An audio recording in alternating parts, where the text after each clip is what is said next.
If you'd like to take your seats, we're just about to begin.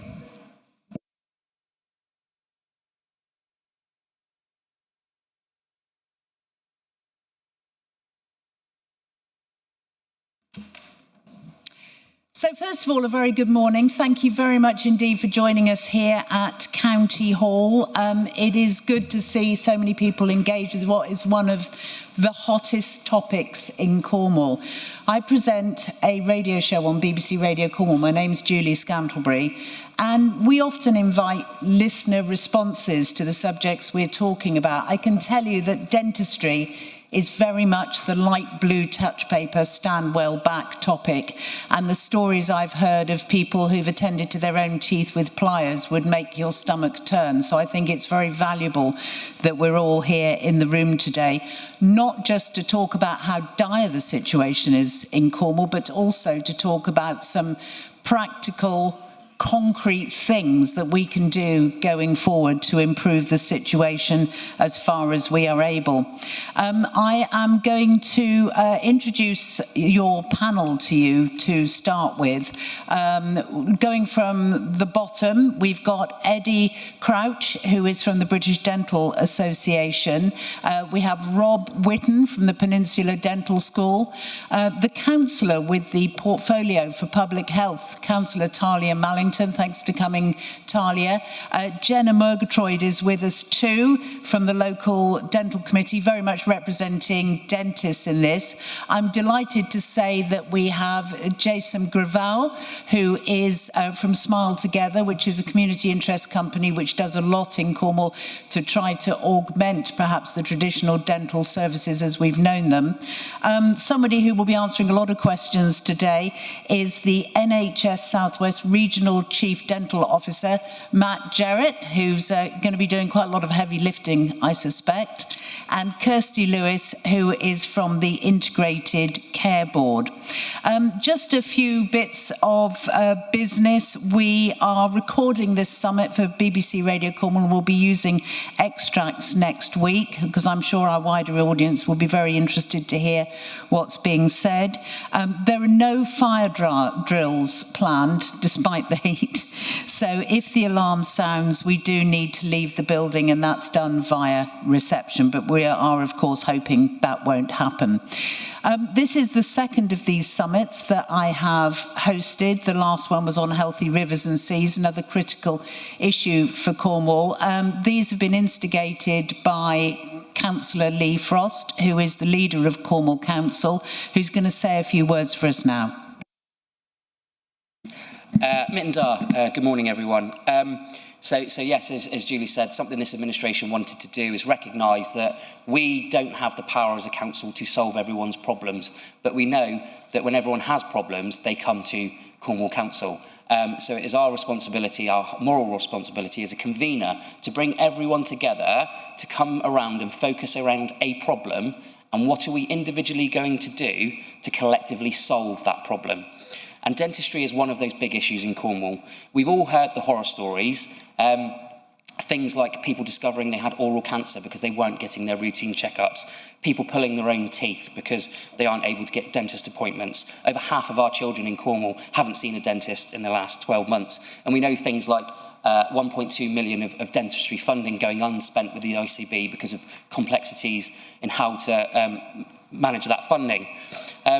So ultimately, at the end of this summit, we want to get together, devise an action plan, as like I said before, of what is each sector going to do in their own little worlds to help solve this problem.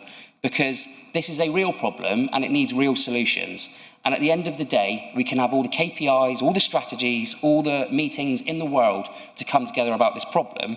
But the ultimate success measure is people actually being able to see a dentist and getting the treatment that they need when they need it. And I think that's really important, and hopefully we can get some really good stuff coming out of today. Moraz, thank you. Miraz to Lee Frost. What I'm going to do now is to find out a little bit about our panellists, because I don't know if you're like me, I do not speak fluent NHS, and the structure and the responsibilities can be quite confusing. So what I'm going to do is to ask our panel simply to say their names, their titles, and just give us 30 seconds or a minute on where they fit into the dentistry picture. Let's start with Jenna at the back. Oh, thank you. So I'm Jenna Murgatroyd. I am an NHS... You might need to pull your mic a bit closer to your mouth. There, yeah, there. My name is Jenna Murgatroyd. I'm an NHS dentist. I own an NHS dental practice. I also represent dentists in Cornwall on the local dental committee. Thank you very much indeed. So very much on the front line of dentistry in Cornwall. Jasem Graval, perhaps you could tell us a little bit about your involvement in dentistry in Cornwall and Smile Together. Thank you. My name is Jasem. I'm the Chief Exec of Smile Together Dental. We're a B Corp organisation providing urgent and referral and routine NHS dentistry across Cornwall in multiple locations, with a vision and mission to reduce oral health inequalities and create healthier, happy communities across Cornwall and Isles of Scilly. Thank you. Thank you, Jasem. And Matt Jarrett, perhaps you could tell us a bit about what you do at the NHS and where your responsibilities lie for dentistry in Cornwall. Yes, hi everybody. So it's Matthew Jarrett, and as the Regional Chief Dental Officer, I support all the ICBs in the region. And that's there to help work with stakeholders like the ICBs and the hub that support the commissioning, but also work with the LDCs Sorry, Matt, just to say, for those people who don't speak NHS, could you explain the acronyms? Sorry, yeah. So the integrated care boards, which Kirsty will come on and talk to you about in a moment. I actually work in Cornwall as well. I'm a restorative consultant in Truro Hospital, and I support the head and neck cancer patients, and I started that in December. So thank you. Thank you very much indeed. Thanks for the work you do at the hospital. We mentioned the Integrated Care Board there. Kirsty Lewis is from the NHS Devon and Cornwall and Isles of Scilly, ICB as they call it. Tell us a bit about your responsibilities. Hi, so yeah, I'm the Director of Primary Care, so I'm responsible for commissioning dental services across Cornwall, the Isles of Scilly and Devon. So it's my role and responsibility to make sure that you have access to dental provision. Thank you very much indeed, Kirsty Lewis. Let's go along the front row now. Eddie Crouch from the British Dental Association. Eddie, you are the chair across the country. Just before you get into what you do, just tell us how Cornwall fits with the broader picture. You can give us a broader perspective. Yes, sadly, I visit regularly the dental deserts, as they're called, the areas where access is really poor. But I think Cornwall is probably right up there on a very poor league table. You are the Death Valley of deserts, and sadly, there is sand across the whole of the country, even in my own city of Birmingham, where access has been relatively good for a long period of time. Patients are struggling in certain areas to find access for their care. Now tell us a bit about you, Eddie, if you would.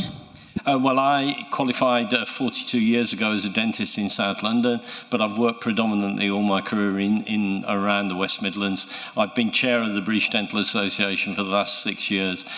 We are the trade union of the profession, so we negotiate at a national level with ministers in Parliament. I also lobby heavily. I've met over 200 MPs since the general election. I was the very first person to meet Wes Streeting 2 days after he was elected in the general election 2 years ago, and here we are now.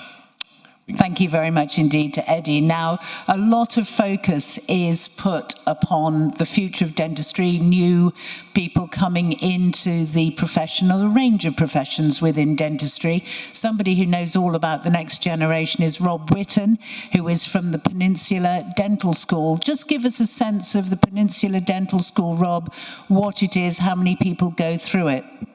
Yeah, sure. So the dental school was established in 2007. At the time, it was the first new dental school in the UK for 40 years. The dental school is hosted by the University of Plymouth, and we have 5 training facilities across Devon and Cornwall.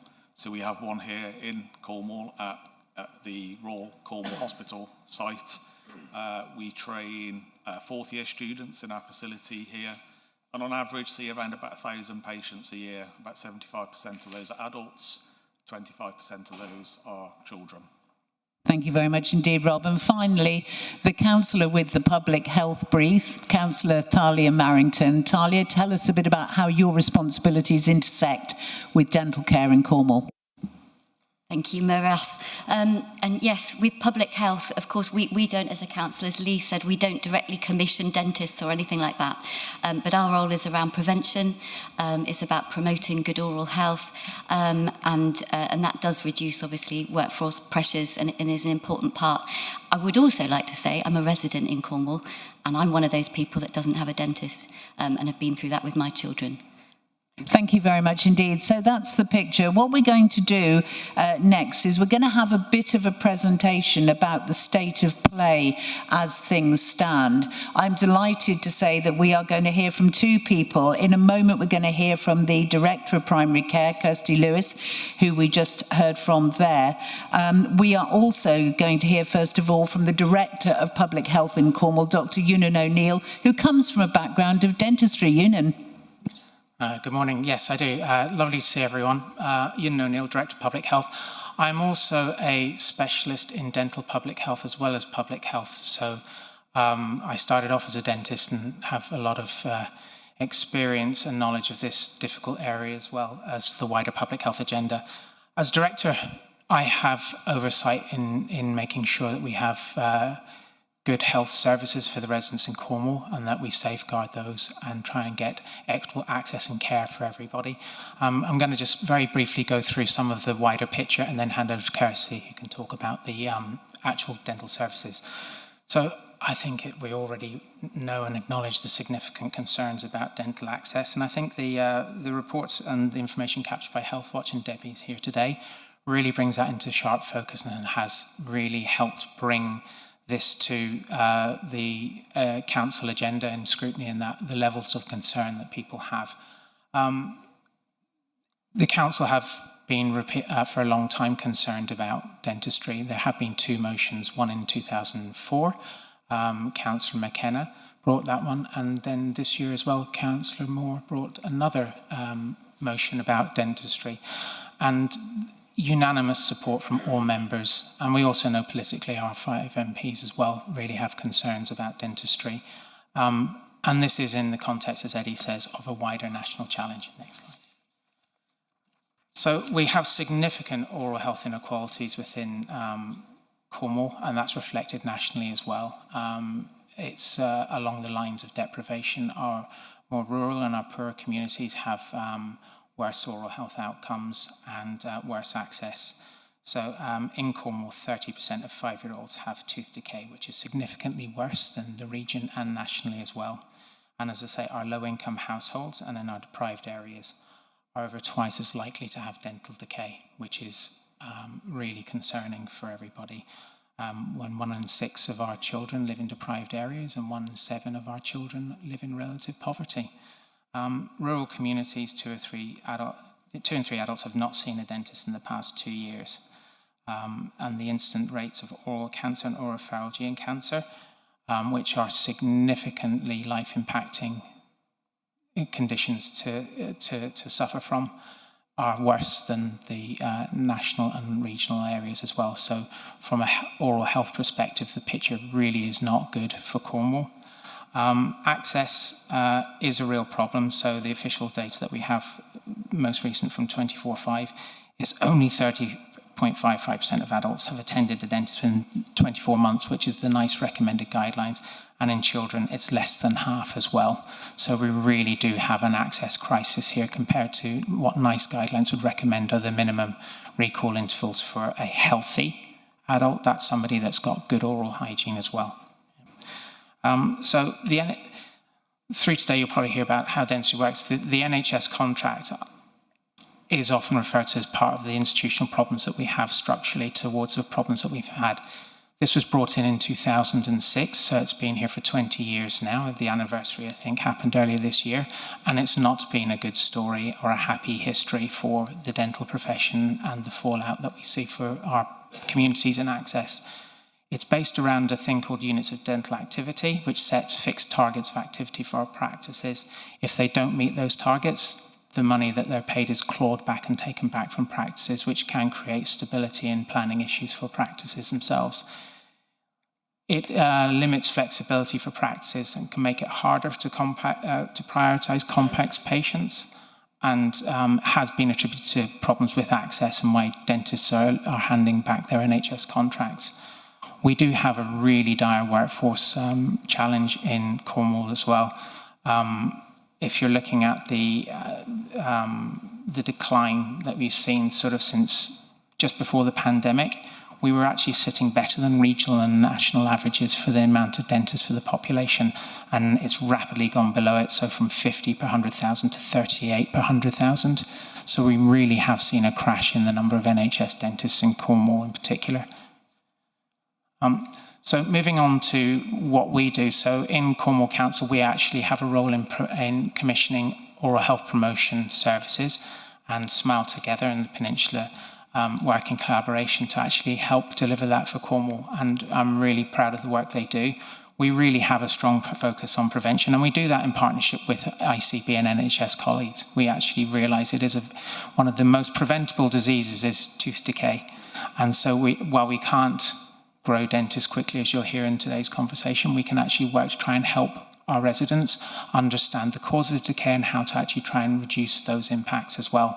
So we have a range of different things. So a program called First Dental Steps, where we have over 3,900 oral health packs distributed along families and children to get access to toothpaste and toothbrushes. We have supervised toothbrushing programs in over 230 settings, usually at schools, nursery and reception, with over 11,000 children who are getting supervised brushing every day they go to nursery or school. We do targeted work, so Smarter Smiles is a program which is accredited in 47 of our schools, and we try and target in our more deprived communities access to toothbrush and packs and supervised toothbrushing as well. We also look at vulnerable adults as well and targeting them, and older people in care homes as well, who also have quite significant oral health needs too. And there's targeted support to areas where we know there's even wider inequalities. So in our Gypsy Roma traveller communities, with veterans, with fishermen and other minority groups as well, we're reaching out to them as well, where we see even bigger gaps. So compared to our wider population, these are populations that have even worse health outcomes too. And then we're working to, well, the ICB are working on the increased urgent care provision as well, and our services will be signposting and trying to get people to know how to access services as well. And at that point, I'm going to stop and hand over to Kirsty, who can give you more detail about dentistry in general and service and the work that's going on locally. Thank you, Ewan. Can I have the first slide? Thank you. So firstly, I want to say how much I welcome the opportunity to have this summit, because I think we absolutely acknowledge across Cornwall that we are not where we would like to be in regards to dental provision.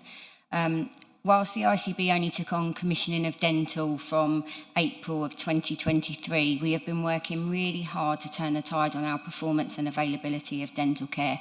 However, we absolutely acknowledge that we still have a long way to go. We must accept, however, that change is not going to happen overnight. This slide provides an overview of our current position. So you can see we have 59 contracts across Cornwall. We have 555,036 contracted units of dental activity, and we have seen an improvement in our achievement of that. So we aren't achieving 100% across Cornwall in regards to that contracted levels, but what we have done is seen from 2023-24, it was 60.79% that we achieved, whereas in 25-26 we were up to 73.21%. So there has been an improvement in achievement. In addition to that, we have been looking at the funding because we recognise that financial stability is really important to dentistry, and nationally the unit of dental activity is funded at £28. From the 1st of April this year, we've gone up to £35.82. So it's important, however, to note that nationally we are not funded for the totality of our population to provide dental services. We receive about 50% of the budget that we should receive for the population that we have across Cornwall and the Isles of Scilly. We do have, as Ewan said, we have been really focusing on the urgent dental treatment side. We have a dental helpline, so anyone that's in pain, anyone who's got an issue should call that number and they will be able to access urgent dental treatment. So whilst we hear the horror stories of people pulling out their teeth, that should not be the way that we go forward. You can access urgent dental care. It is there and people need to use that number to access it. And then finally, it's just important to remember patients aren't registered with a dentist like you are with a general practice. Dental practices don't hold registered lists in the same way. Individuals can access services from a dental practice in any area. So you can check whether people are taking on NHS patients, and you can go and be seen there if you wish. They don't have a boundary in the same way that general practice does. So, but what are our priorities? So our priorities can be split into three main areas. The first one is addressing access issues. Now we know that access is still a long way from being perfect. We're not there yet. But what we are doing is looking at the implementation of the new dental reforms, which we think will start to improve access issues. All contracts are now required nationally to provide 8.2% of their total contract value as urgent dental care services. So there is urgent dental care provision available across the totality of Cornwall for patients to access, and you can access that via the dental helpline that was mentioned previously. We're also focusing on vulnerable groups. So as Ewan mentioned, we've got veteran service, we've got fisherman service. We are looking at children and young people, and it's really important that we get those services right. And we've also had a significant reduction in contract terminations. So in 2023 to 2024, we had 11 contract terminations. Since then, we're down to 2. So we have started to turn the tide on NHS dentists wanting to remove themselves from the NHS dental contract. But again, we're not there yet. We've still got some way to go.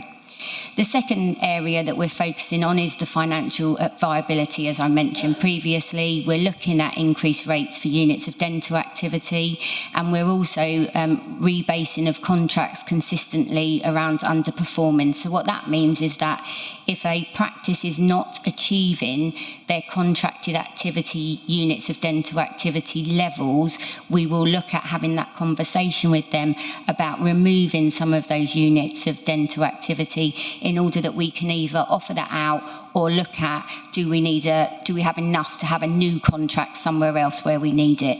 It's not there is a contract obligation around that doesn't always necessarily allow us to do that immediately. It is a 3-year consistent underperformance, but we are working through that to see what we can do. And then finally, we are looking at improving recruitment and retention. So we absolutely acknowledge that workforce is a major factor in our ability to deliver good access in dental services. And one of the things that we're doing is exploring what support the Cornwall and Isles of Scilly Training Hub can provide regarding this.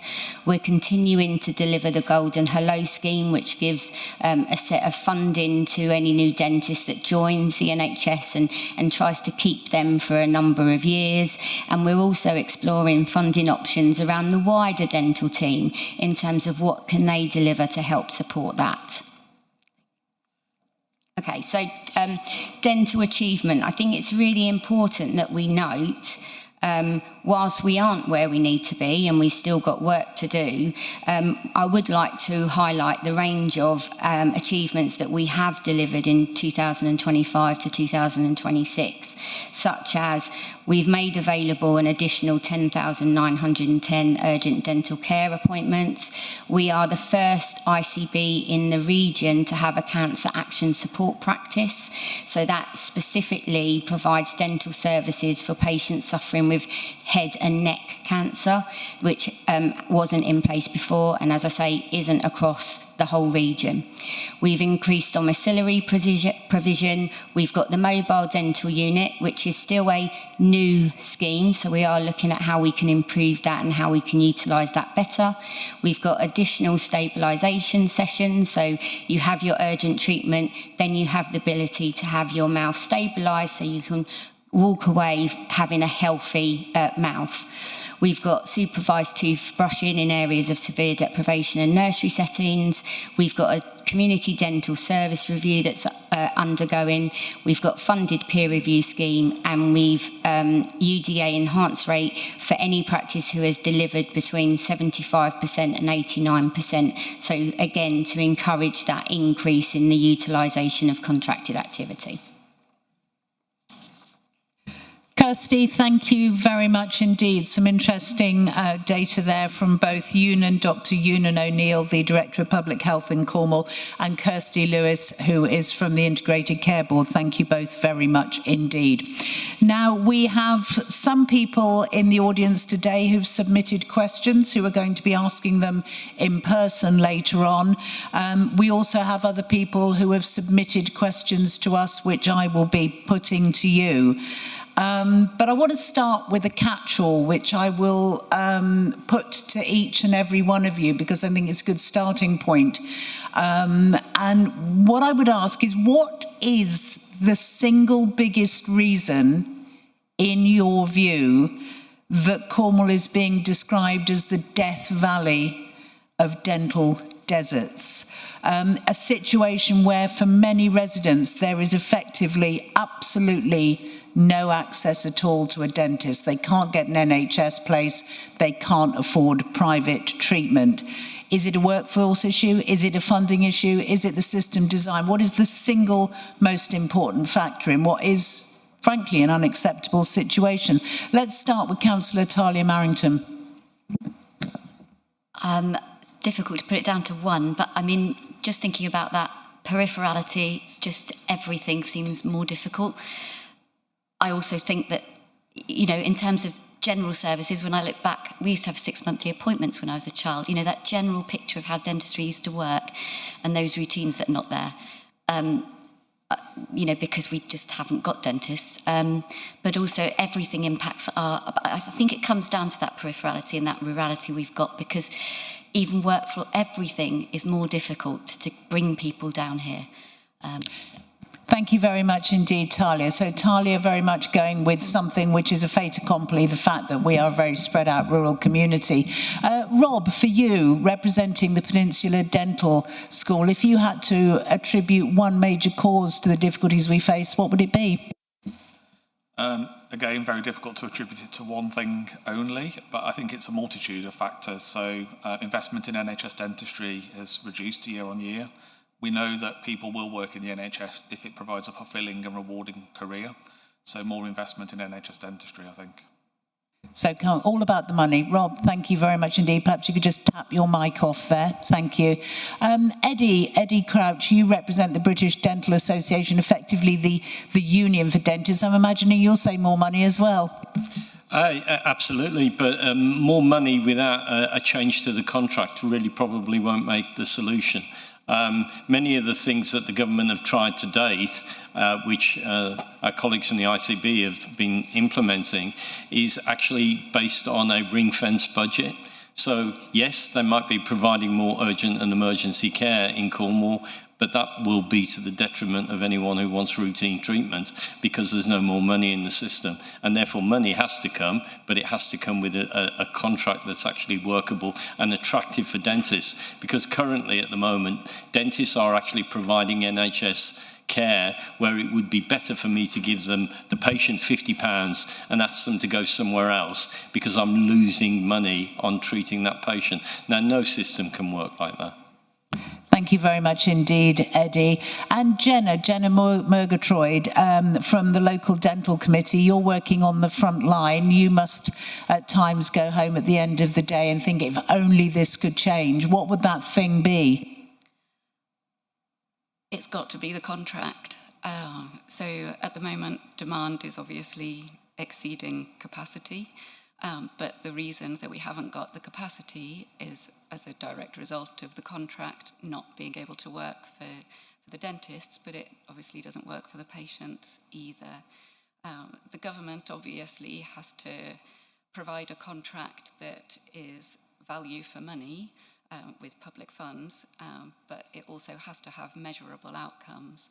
And those measurable outcomes at the moment is this UDA target. Jenna, sorry, for a lot of people here, the concept of UDA is a bit of a new one. Just explain how you are paid at the moment without going into too much detail. So each year we have a target of number of UDAs, so units of dental activity to achieve. As a kind of sweeping brush, I suppose, 1 unit of dental activity could be a checkup. 3 to 5 UDAs could be including fillings and anything that we can do in that surgery with that patient. And 12 UDAs we might get for providing a treatment plan that includes anything that's made in a laboratory. So dentures, bridges, crowns. With those targets, we are funded per unit of dental activity, and then that is split throughout the year into 12 monthly payments. If we don't meet those targets by the end of the year, that money is clawed back. And that can cripple practices as well, my own included. Jenna, thank you very much indeed. If you could just pop your mic off there, thank you. Next, let's get the perspective of Smile Together with Jassem Gravel. Jassem, where would you identify the biggest problem in the provision of affordable or free dental services for the population of Cornwall? Thank you. I think, as the panel have mentioned, there's multiple reasons rather than just a single issue. And one of the key aspects as well is that Jen has just mentioned is the imbalance between the demand and the capacity. But that's compounded by the rural nature of Cornwall and the spread across the geography and the sparseness of the ability to access dental practice and dental sites.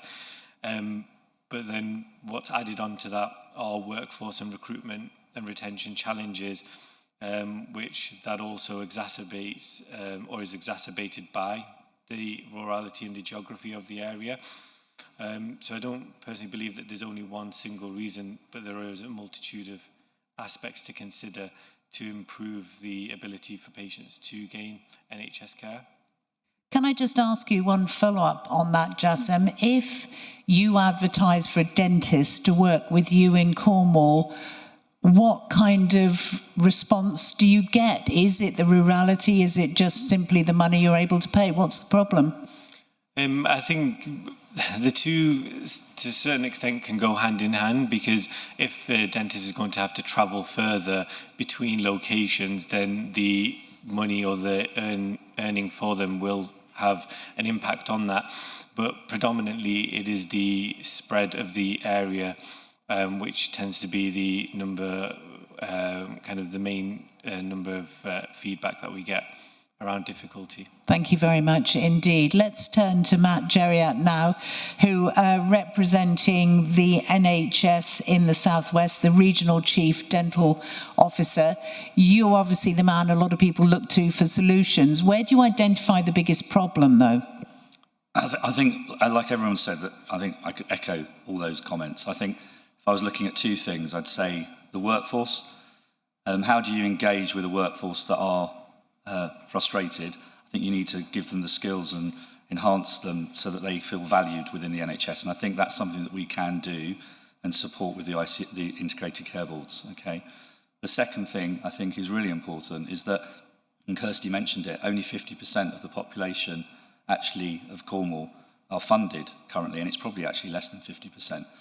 So if you were to be successful and have 100% of activity, you're up to about 73, you still wouldn't meet the needs of the population of Cornwall. So we need more money for the Cornwall population to be able to deliver the healthcare for the whole population that wants NHS. So I think we need to remember that as well.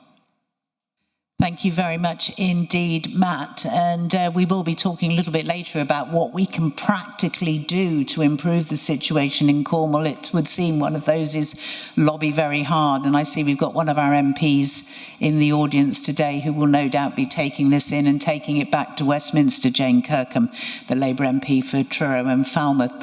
Finally, on our first round robin, Kirsty, I was giving you a bit of a break after your presentation, obviously from the Integrated Care Board that's commissioning the services. Is it all about the money for you too? So I don't think it is all about the money. I think there are a combination of factors, like everyone said. So we've got high demand, we've got workforce shortages, and we've got the need to improve access across a large rural county. So it's not just one issue that is the problem. There are a number of factors that have participated where we are. I'd just like to do a hands up for our panel. Obviously, we heard from Eddie, who's got very much a broad national picture with regard to the state of dentistry. Would you put your hand up if you think Cornwall is worse than other parts of the country?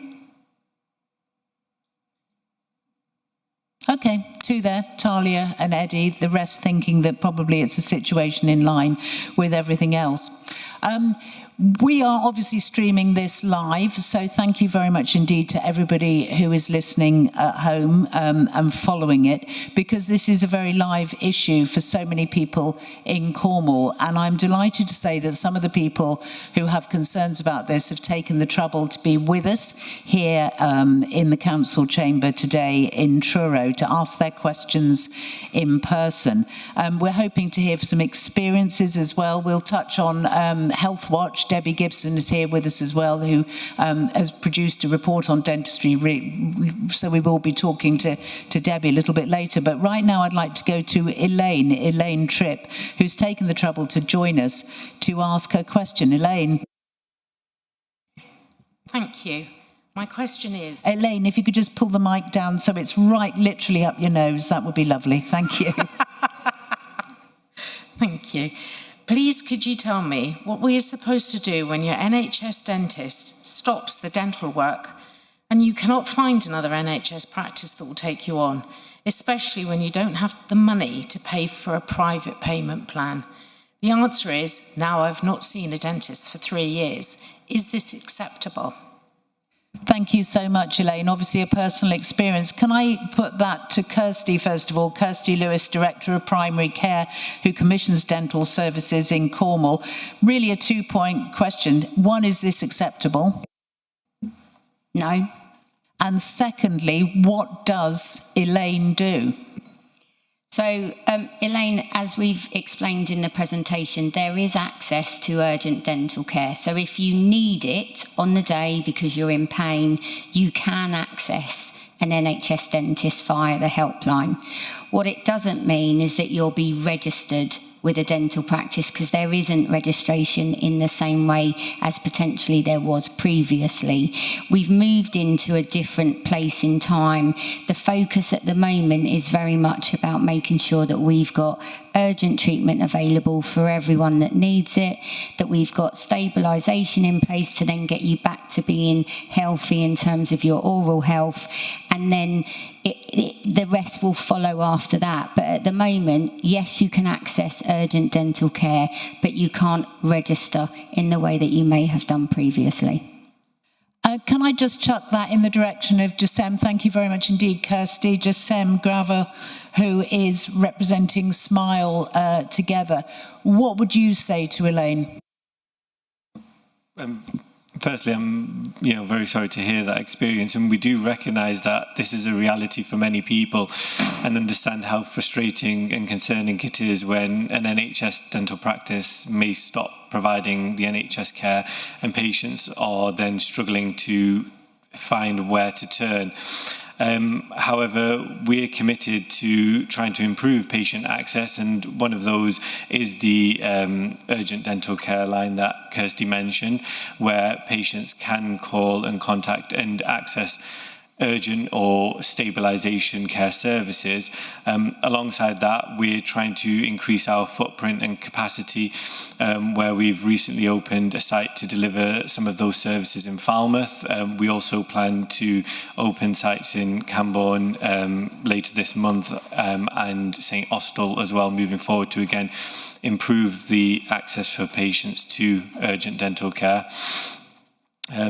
So trying to utilise those services, and the helpline is probably the first port of call for those patients to then be able to see a dentist who can review the problems that they're having and provide stabilisation or unscheduled care services to those patients.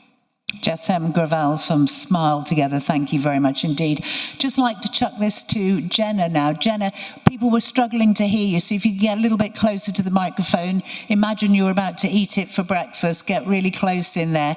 And what's your situation with regard to patient demand and what you can actually deal with? I mean, Elaine obviously just can't register anymore. Does this system of effectively, when you've got a problem, calling the dental health line, go any way to replacing what most of us traditionally were used to?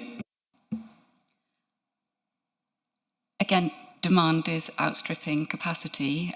In my practice, I have to see between 30 and 40 patients a day, just to break even with the funding of the NHS.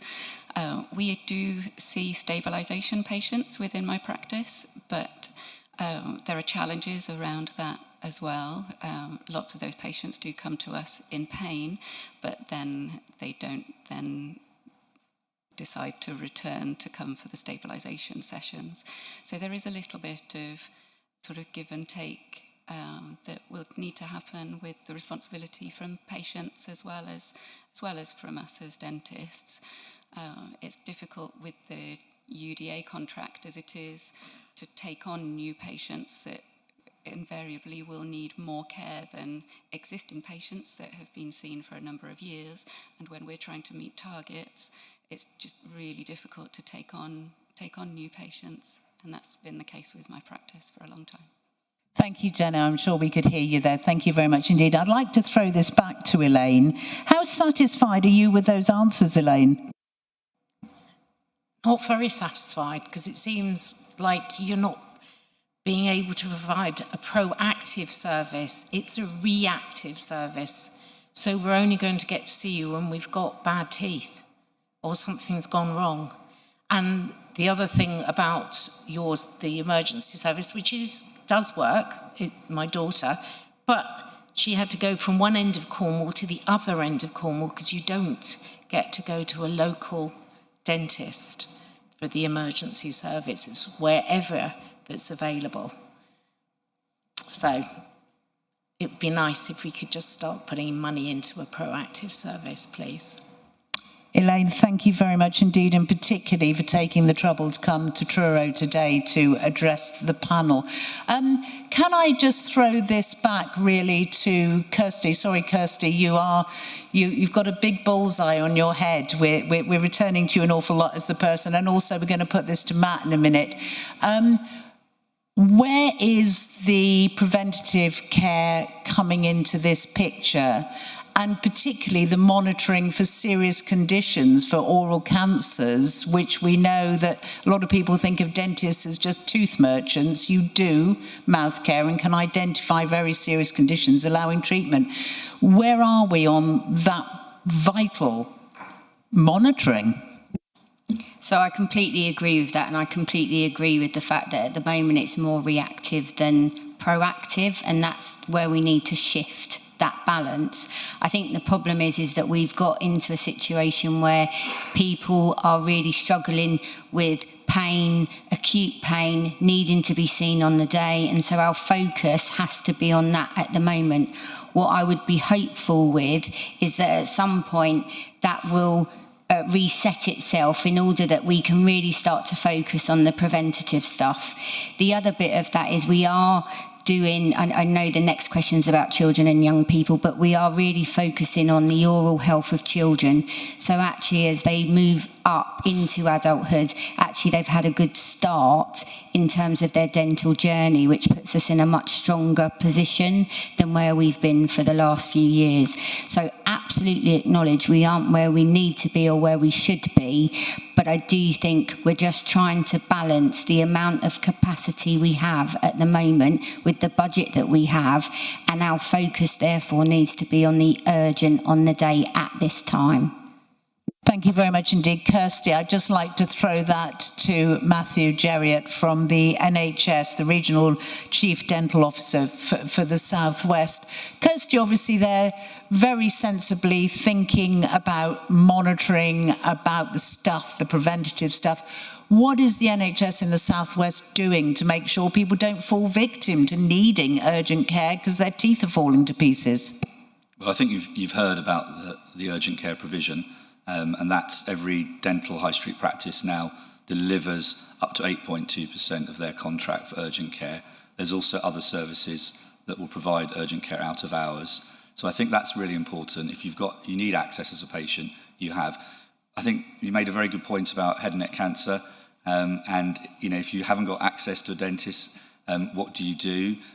You can go to your GP. A number of referrals into the hospital are from GPs. So it's not that you can't get seen to them if you're worried, but absolutely take on board that it would be lovely that every patient had access to an NHS dentist. And I will come back to the same point, it's only funded for 50%. So we need to bolster that argument to government to say, look, let's fund more money to put in, but again, provide the workforce to do that and give them the skills and enhanced skills to actually support them working in the NHS. Matt, can I just come back to you, because I know this isn't a public information film, but there will be people with an interest in dentistry and being healthy who are listening to this. As somebody who's a specialist who deals with head and neck cancers, what kind of symptoms should prompt you to go to your GP? Let's just tell people, if you haven't got a 6-monthly annual checkup, what are the things in your mouth that you should think, I should get the GP to take a look? Yeah, so I think anything that looks abnormal, I think is worth asking that question. So a red or a white patch, often head and neck cancer doesn't become quite sore at the start. So I think it's looking for the abnormalities in your mouth. But if you're worried, I think any healthcare professional would rather see you and just say, no, there's nothing to worry about, and reassurance. So if you're concerned, if you can't access a dentist, go to your GP. Going slightly off piece there, but thank you very much indeed. I'm sure you agree it's a useful message. What I would like to do now is turn to young people. And I was quite struck by the data that we heard in the presentation from Dr. Ewan O'Neill earlier, that 30% of 5-year-olds in Cornwall have been identified as having tooth decay, which compares to a national level of a tad over 22% and a broader southwest level of 19%. So we are like a third again worse when it comes to the state of the teeth of our children. And we're very fortunate in Cornwall to have a youth panel where some very intelligent young people are voted into a group to work alongside the council, identifying the issues which are pertinent in their lives. And I'd like to turn to Gabriel from the Cornwall Youth Council, who has a question. Gabriel, off you go. This is exactly what I'm coming on to. This year's Director of Public Health annual report on child poverty found that 29.7% of 5-year-olds have obvious signs of tooth decay. It seems that we as young people have been left to suffer from something that's completely out of our control. How can you support 5-year-olds to access dental care and prevent our generation and future children from developing lifelong chronic dental issues as we move through our teenage years and into adulthood? Thank you very much indeed, very clearly and strongly put. Can I start with you, Talia, on this, as the Cornwall councillor with responsibility for overall for public health? What can we do? Firstly, I think that statistic is shocking. And when you hear that, that brings it all to life. And we're dealing with people all the time. But when children are in that position, it's so high, that's just a terrible figure. But I think that's where this prevention piece, and on a positive, that's where public health can do a lot in that prevention field. And we already are, in terms of the stats you saw, in terms of going into schools and supporting, because as we heard from the previous person, and the 50% figure, we're in a really difficult state. So we need to do all that stuff to make sure it should be 100% of people are getting seen. But to break the cycles, we've got to do so much more around the prevention piece, just to keep swimming with the tide, if that makes sense. So I think there is the supervised schemes we're doing. What concerns me as well with this is it's all preventable. You know, dentistry, if you go to the, this is what, if there's good oral hygiene, if we're getting to people and building those routines. And I go back to saying, my youth as a young person growing up as a child, I remember those visits to the dentist, and it was part of life. That was what you did. You went to, I went to the dentist, and most of the people I knew went. It's not something now. As I said, my children fell off a list, just fell off. We were on the wrong computer system or something. But if we can't get to that bit and can't solve that, then we've got to work in that prevention. And we're also working, I think what concerns me as well is the health inequalities. It's making sure children that, because that's something we can all be doing, is making sure as parents, we're just making sure we clean. I remember saying to my kids, you've got to clean your teeth twice a day, clean your teeth, because I can't get you a dentist. So we've got to keep up our oral hygiene. And so there is that part, we all need to do that. But I think that the stuff we're doing in schools that can pick up people, that picks up all children, and I'd love to say we could progress that. Thank you. Talia, thank you very much indeed. Now, I was talking earlier to Eddie Crouch from the British Dental Association, which is effectively the dentists' union, for want of a better word. You were telling me, Eddie, that you were on a debate with a teacher about the value and the importance of actually teachers being involved in teaching better dental hygiene to kids. Just give me your take on it. Yeah, I think supervised toothbrushing is well established as being really a very good preventative thing. And, we're fully supportive of government initiatives to do that. The real problem with the oral health inequality, though, is about diet. And sadly, the cheaper diet comes with huge numbers or huge volume of sugar. It's much easier to buy unhealthy food for those parents who are just about managing, rather than buy the more expensive healthy food. I think the government could do far more in what they've done in the soft drinks industry levy. They've actually levied against soft drinks to actually get manufacturers to reduce the amount of sugar in products. But, I was involved in a Panorama program where I've had an argument with my daughter, with bringing up my grandchildren, where she was absolutely convinced that these baby pouches were really something that was part of her 5 a day for the children. They were really convenient and for her to take around, and they had more sugar in those than a can of full-strength Coke. Can I put this now, if I could, to Kirsty, please, Kirsty Lewis from the Integrated Care Board. Gabriel's point there that he feels that not enough is being done to future-proof the teeth of our younger generation. Perhaps you could just, from your perspective, what you are doing and what you would like to do if you had the resources to do it.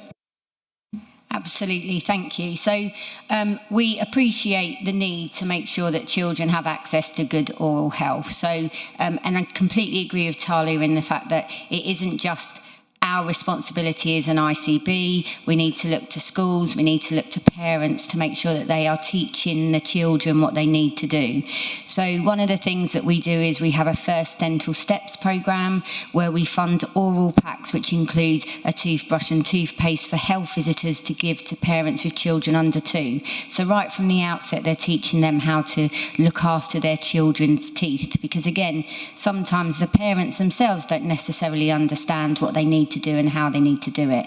We also have, as we've mentioned before, the supervised toothbrushing scheme, which is across schools in Cornwall. So we currently have 197 schools that participate in that, but we recognise again that that's not every school in Cornwall. So there's 287 eligible schools and only 197 participate, and that's because the schools say they don't have the capacity, etc., to work with us. We are revisiting that in September, so we hope to increase the number of schools that take part in that.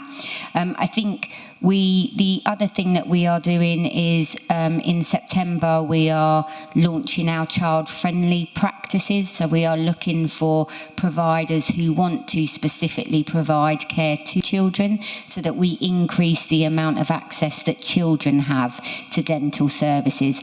But absolutely acknowledge that we aren't where we need to be. We are on a journey and we are working towards it.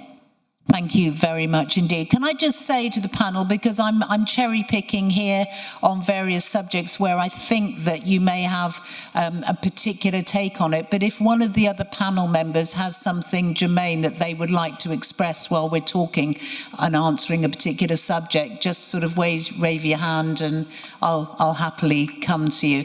Matt Jerriott from the NHS, the Chief Dental Officer for the South West. What would you like to say on this one? So I agree with Kirsty. The child-friendly dental practices are a fantastic opportunity to provide access for patients that haven't got a dentist to go and see, and so that would be a really good thing. There was a bit of research done. It was launched about a couple of years ago, and we've revised how we're going to do it in the Southwest. It's going to be available for those that don't see a dentist, so we'll be able to go directly to them and have treatment, and as well as the other things that you've mentioned. Thank you very much indeed, Matt. So, Gabriel, back to you. How do you feel about those responses? So I'm satisfied with the responses in the sense that I see that a lot of effort is being made towards children, towards younger children, and towards preventative care for younger children. Where I'm not satisfied is for the people of my generation who didn't have access to these services as much when we were younger for preventative care, and now are developing in large numbers permanent dental issues, and I want to know what can happen to prevent these permanent, lifelong issues. Do you mean for your generation who have already borne the brunt? Yes. Okay, let's put that to Jenna. Jenna, you work as a dentist. What would you say to Gabriel and his cohort of young people who say they're the ones who are going to have to live with the lack of dental care that they've experienced through their lives? Practically, what can they do? Prevention is still going to help. It's not too late, you're saying? No, definitely not. No, and progression of dental disease can be halted, but ideally you will need to have those checkups and diagnosis of any disease, any fillings that you might need, or gum treatments. But that's the ultimate goal, is for everybody to have access, and whilst we've only got less than 50% of funding for less than 50% of the population, that is going to be really difficult. So it is a horrible position to be in.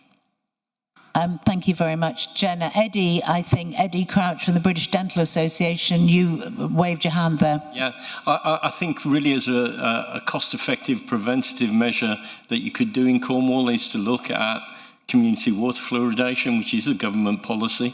And it has recently been expanded into the northeast of England. Well, the consultation has happened up there. The implementation is still to occur. But I've been fortunate throughout most of my career I moved from London to work in my home city of Birmingham, and I saw the massive difference in the oral health of the population there, where community water fluoridation has been there for well over 60 odd years now. And some of the dental students back in the day used to have to travel outside of Birmingham to find children to actually treat. So there is huge benefit from that, and I would encourage you to look at that as a wider preventative measure you can use. At which point it might be good to come to Councillor Talia Marrington, just to say that I know that the fluoridation of our water supply is something that's been discussed, and it does make some people turn green and apoplectic. The idea of it, where are we on the potential for that to happen in Cornwall? I think it was on, I think Ewan may know more detail about the latest, but in terms of fluoridation, I think it was on the first 2024 motion that we were discussing, fluoridation, and I think the figures speak for, I mean, I'd written it down somewhere in here as something, it is, if you've grown up in areas where it's just a part of life, it's one of those things that we've got to look at all the things that will make an incredible difference, and I think what you just said there was very interesting to hear. Yeah, to follow on, if you are a child living in non-fluoridated Manchester, you're probably 5 times more likely to need a general anaesthetic extraction than you are in fluoridated Birmingham. Okay, can we do it just when we've got some very engaged people here who can obviously care about dental health by virtue of the fact they're here. What are our thoughts on fluoridation of the water? Who would be in favour? Hands up. Quite a few. Who would think it was dreadful? Oh, okay. So an interesting one seems like you... Ewan O'Neill, Dr. Ewan O'Neill, the Director of Public Health in Cornwall, what would you say on it? Well, absolutely endorse water fluoridation. There's strong evidence for it and would help as part of the solution in addressing some of the dental issues we have. To update where we are, following the motion in 2024 where the Council voted and supported writing formally to the Secretary of State, we went through scrutiny where there was quite lively debates and discussions about the benefits and the concerns, and then the leader of the Council at the time formally wrote to the Secretary of State advocating and for the fluoridation of the public water supply in Cornwall as well. There's a bit of a stall. We haven't really heard much more since that because there was the change of administration. One thing to point out is we have one of the highest levels of private water sources in the country as well. So fluoridation is part of the solution for about half of our population as well, so it's quite complicated. We would want to work with our neighbours in Devon because on a regional basis, if there's strong support for fluoridation, it's then to instruct South West Water that the Department of Health can do that. So it's actually then reaching out to get other councils to take a similar stance that Cornwall Council did, which I was delighted they did do as Director of Public Health. Thank you very much indeed. It seems very much a work in progress. A lot of this will end up, I'm sure, getting to Westminster in one form or another, because we now have 2 of Cornwall's MPs in the chamber, as well as Jane Cook, and we have Andrew George, Liberal Democrat for West Cornwall. Thank you all very much indeed for what you've had to say on young people. Thank you to Gabriel and to Rosie, who are here representing the Youth Council. Let us now move on to the issue of dentists themselves. One of the things that we are told constantly is it is difficult to recruit dentists to work in Cornwall.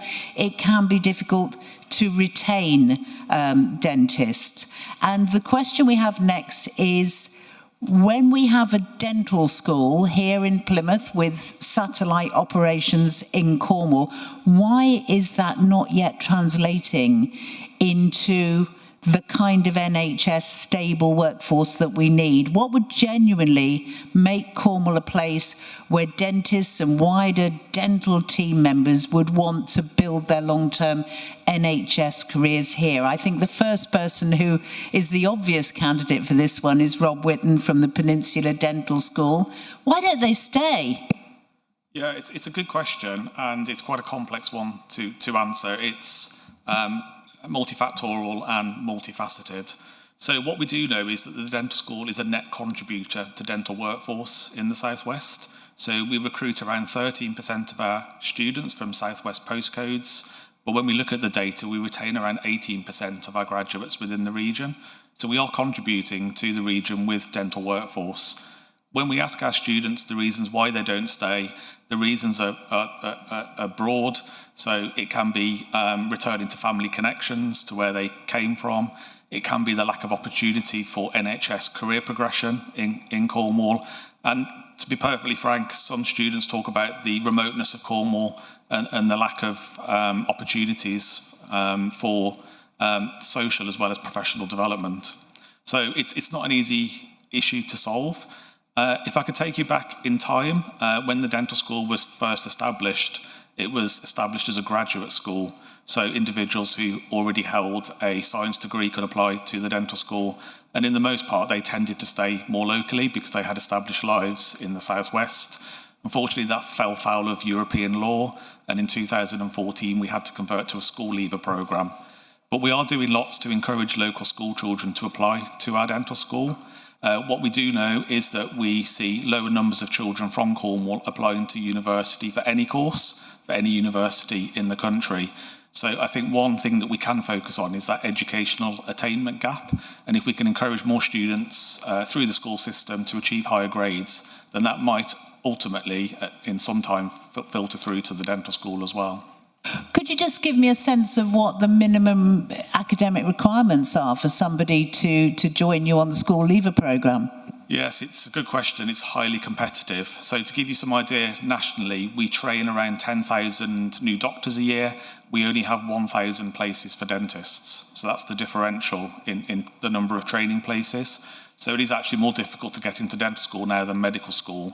And we have 50 applicants per place. The grades are A-star, AA, so the entry tariff is really high. But we have a number of schemes to encourage local students to apply to the dental school. So we have a programme called Peninsula Pathways, whereby we support school children to think about a career in dentistry. We run that across Cornwall, Devon, Somerset and Dorset. We currently have 209 students enrolled in that programme. 29 of those are from Cornwall. So I think, again, that illustrates the kind of low interest in dental careers in Cornwall, and that's something that we need to work on to promote.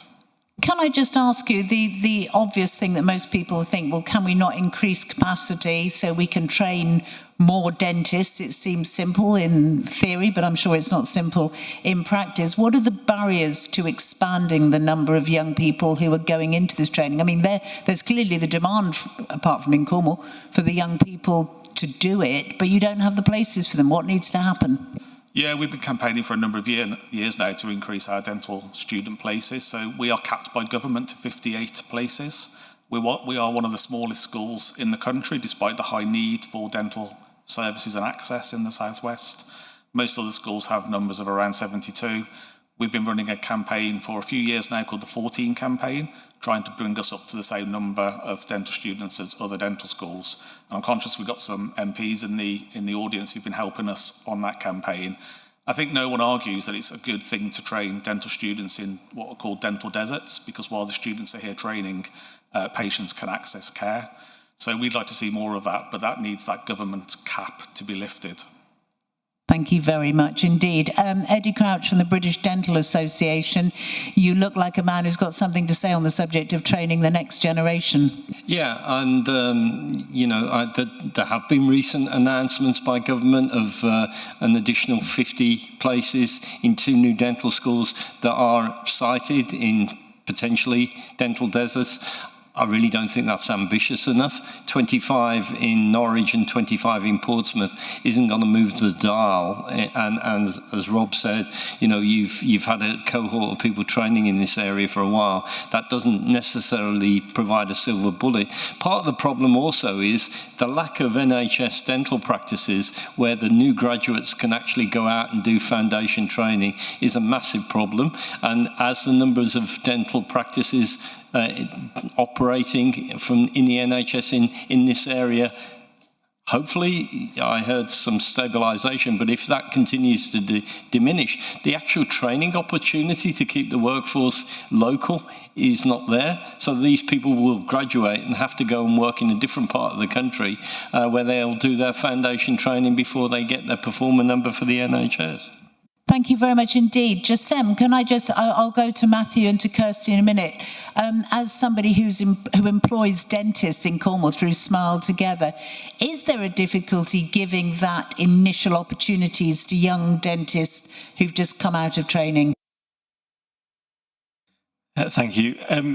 I have to agree with Rob. It's quite a complex topic, and there's lots of different factors that have play.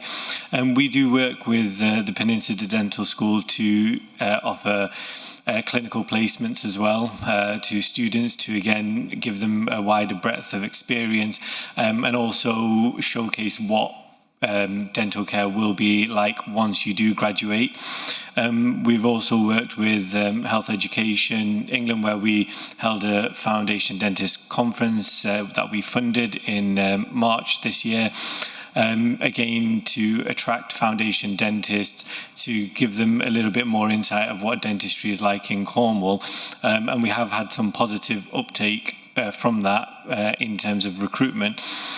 And we also advocate to host foundation dentists, and we have educational supervisors as well who are dedicated, as it's not an easy task for the clinicians themselves as well to become an educational supervisor, but we encourage that from our workforce and help support that. So we have also got foundation dentists that have come and worked for Smile Together and will be doing in the following year as well. Thank you very much indeed for that. I'm going to go to Kirsty and Matt in a moment, but Rob, from the Peninsula Dental School perspective, you raised your hand. Yeah, I just wanted to share a statistic with you, really to back up what Eddie mentioned. So we've spoken about the lack of opportunities for dentists to stay in a region once they graduate from dental school because of the lack of training places. But I've got some data in front of me that also reveals a positive correlation, so a strong relationship between the number of applicants to dental school and the number of NHS dentists in the local region. So you can see that these issues are all intertwined and interconnected. So it's really hard to pull one thing out from anything different. We have to work sort of together because dentistry is an ecosystem. And I think that's a really startling fact. So if we see that 24% reduction in the amount of NHS dental service availability in Cornwall, then it's not surprising that we'll see a reduction in expressions of interest to dental school from local children to study dentistry. We know that local NHS practices act as role models for the future generation, and if you lose those, you lose that role modelling as well. Thank you very much indeed. I'm sure Gabriel and Rosie will think of that. If you've never seen a dentist, if you don't see it, you don't want to be it, yeah? Yeah, nods from up there. Let's turn to Matt Jerriott, from Chief Dental Officer for the NHS in the South West. Your take on this paucity, it seems, of training places and opportunities for the initial workplace having come out of that training? Yeah, so I would echo the more training spaces for the South West would be great. But just to remember that the workforce is not just dentists. There's dental therapists, dental hygienists, and nurses can also support the workforce. And in the future, your dental therapist can probably do around 65% of the NHS dentistry that you need. So where we should be focusing also is the workforce for dental therapists. And I don't think there is actually a barrier to that. You can actually train as many as the school would like to. So I think we should push for that as well. We have a postgraduate dean in the South West, and myself and Craig are working together on 3 areas. We're looking at comms to make why working in the South West is important, and focus on different areas of the South West, but Cornwall we're speaking about today. Why not? We should have a video and a film showing the young people where to work, focusing in different areas, so primary school. So what is it like to be a dentist or a dental therapist or a nurse, so that actually you go at the very start. And then looking at the training places that when they finish dental school, currently we only have around 75 and we graduate 142. That makes no sense. We need to actually increase that. So it's a little harder. It does require a bit of money, but it's not impossible. So we need to actually make sure that dentists that are training foundation dentists out of practice from their first year are funded to do it, because currently the system doesn't really fund them. So actually we're asking a lot of goodwill for our dentists to do that. So we need to actually push the integrated care boards to actually fund the dentists to train the future dentists as well. So there are 3 things that we're doing. I think that's cue Kirsty, isn't it? Because, Matt, I mean, Kirsty's sitting right next to you. You can push her to fund if you like. Or I could just ask her, is that going to happen? What's your take on this? Kirsty Lewis from the Integrated Care Board. So actually we do already provide funding, we recognise the fact that actually to become a practice that manages foundation dentists can be very burdensome in terms of admin heavy. So we are providing additional funding to those FD practices, to the foundation dental practices, to support that. Because we see how important it is to make sure that we've got enough space to make sure that those dentists can be trained appropriately. The other bit is, I completely agree with Matt in terms of we shouldn't just be focusing on dentists. We need to focus on the totality of the workforce within dental practices. We do have funding to support oral health practitioners, particularly because we know that we need to expand that preventative workforce within practices. And then finally, we are also providing a postgraduate bursary scheme funding, which supports workforce development, retention and skill enhancement across Cornwall and the Isles of Scilly. So there are pockets of additional funding to support that. Again, is that the totality of the answer? No, there is more that we need to do, but we are on that journey again in regards to that workforce element. Thank you very much indeed. And for those who remember the film Little Shop of Horrors, there was a song in it called Son Be a Dentist. Maybe it's time to revive that, possibly. The time now is 11:15, and I would like to move on to a question of access. A clear message that we've had through this process from residents is that the system feels unclear and unfair. And I quote, waiting lists disappear, people are removed without warning, there is no clear front door. What would be a fairer, more transparent system even before overall capacity improves? And I know that, there has been coverage of a practice where they've said, you know what? We won't worry about the middle ground. We'll deal with the kids. We'll prioritise them for our NHS patients. We'll prioritise the older people and leave the ones in the middle maybe to sort themselves out a bit more. How do we actually, let's turn to you, Eddie. Bearing in mind resources are limited, how should we allocate those limited resources for regular NHS checkups and treatment? Yeah, part of the problem, I suppose, is for people sitting on waiting lists in individual practices where you might as well not be on a waiting list because it never actually reaches you because they're dealing with other things. So what they have done in Wales, and I'm not advocating this, but it's one solution that they've looked at, is having a centralised waiting list so that people being on individual dental practice waiting lists are on one area held waiting lists and then allocated out to practices when they have capacity to take on new patients. But really, if we're looking at a fixed budget, and certainly I think Stephen Kinnock, the Minister, has been, brutally honest with us, really, that he has tried to get more funding for dentistry but hasn't been able to secure it, then really I think then we have to look at how we focus the budget that we have got on those that actually need it the most and those with the highest demand. And I think those are the conversations, unless the great new leader coming in on Monday is going to change anything. I think that is where we have to have an honest conversation with the population with a fixed budget, how we concentrate the service for those who really need it the most. Thank you very much indeed, Eddie. Kirsty, what do you think of that idea? Effectively, with urgent care for people with current pain, you operate a system where people call in and they are allocated help somewhere in Cornwall. It could be, is it possible? Would you think it was a good idea to offer that for the basic day-to-day care? So I think, again, we have to go back to the fact that we have a finite budget. So, and at the moment, what we know is there is a large proportion of the Cornwall residents who are struggling with dental pain. So at the moment, our focus is on the urgent, on the day care. So that's where we are making sure that everyone should be able to access care when they truly need it. Is that the right solution overall? Not necessarily, because we need to really focus on that preventative, but we need to make sure that we start to tip that scale back so that everyone that needs care is getting it on the day when they need it. We advocate the fact that there is a Find a Dentist online tool that you can use. So you regularly can check that, and all of our NHS dentists are required to advise whether they are taking on new NHS patients. So you can access that and see whether that's available. If you, as I say, if you do have any issues on the day, you use the dental helpline in business hours or 111 outside of that.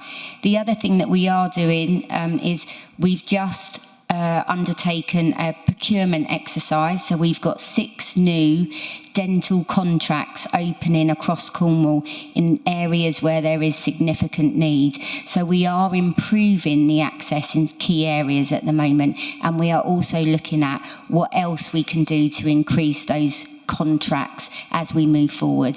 So it's not the answer in totality, but again, you need to make sure that if you are requiring urgent dental care, that you are accessing it and that you are checking the Find a Dental helpline to sit or online tools so you can make sure that you can register if you need to. Can I just go to Jenna now, Jenna Murgatroyd, who is, of course, from the local dental committee, working as a dentist here in Cornwall. What's your take on this idea of prioritisation? Oh, thank you.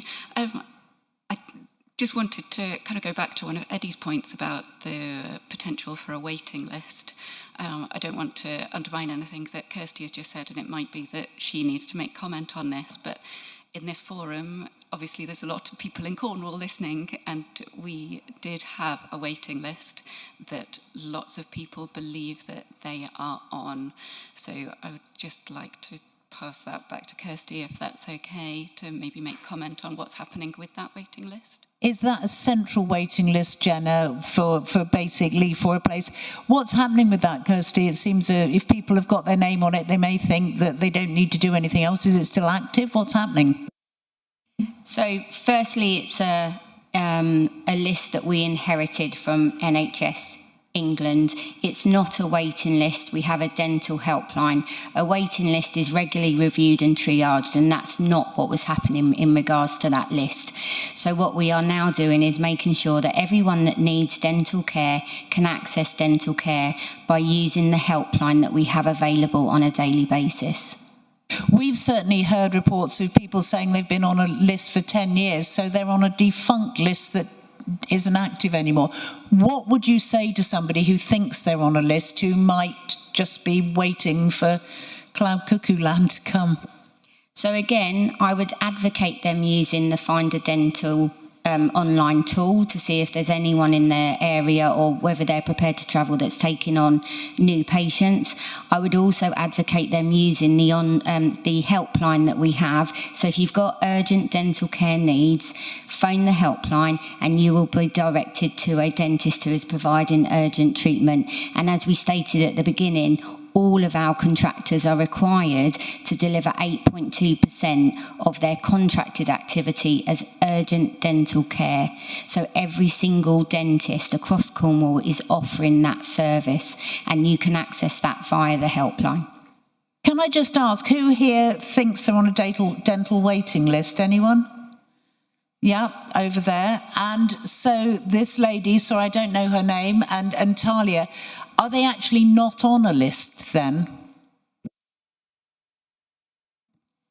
I did want to come in here because I think this is the bit that is absolutely unacceptable in my view, that people, because I've been through this, and we don't know. And I think whilst money is always the big problem, getting clarity to people out there about if they're on a list, what that means is something we can all work together to make sure happens. And I think that's essential because, yeah, I've had the situation where the computer said no.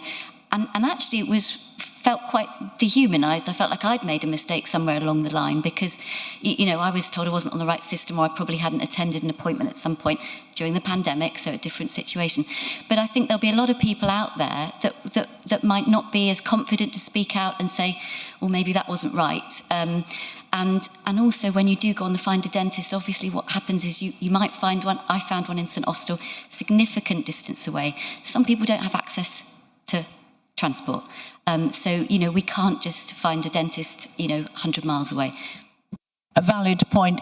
Jenna, can I just, before I come to Eddie, can I just ask you then, because I think we need clarity on this, because it's certainly something, you know, I'm not saying I know everything in Cornwall, but I do deal with an awful lot of people who have consumer issues, and the number of people who have said to me, oh, I'm on a waiting list. Are there individual practice waiting lists? Could there be some confusion there, Jenna, or is there only this one list which actually is no longer active?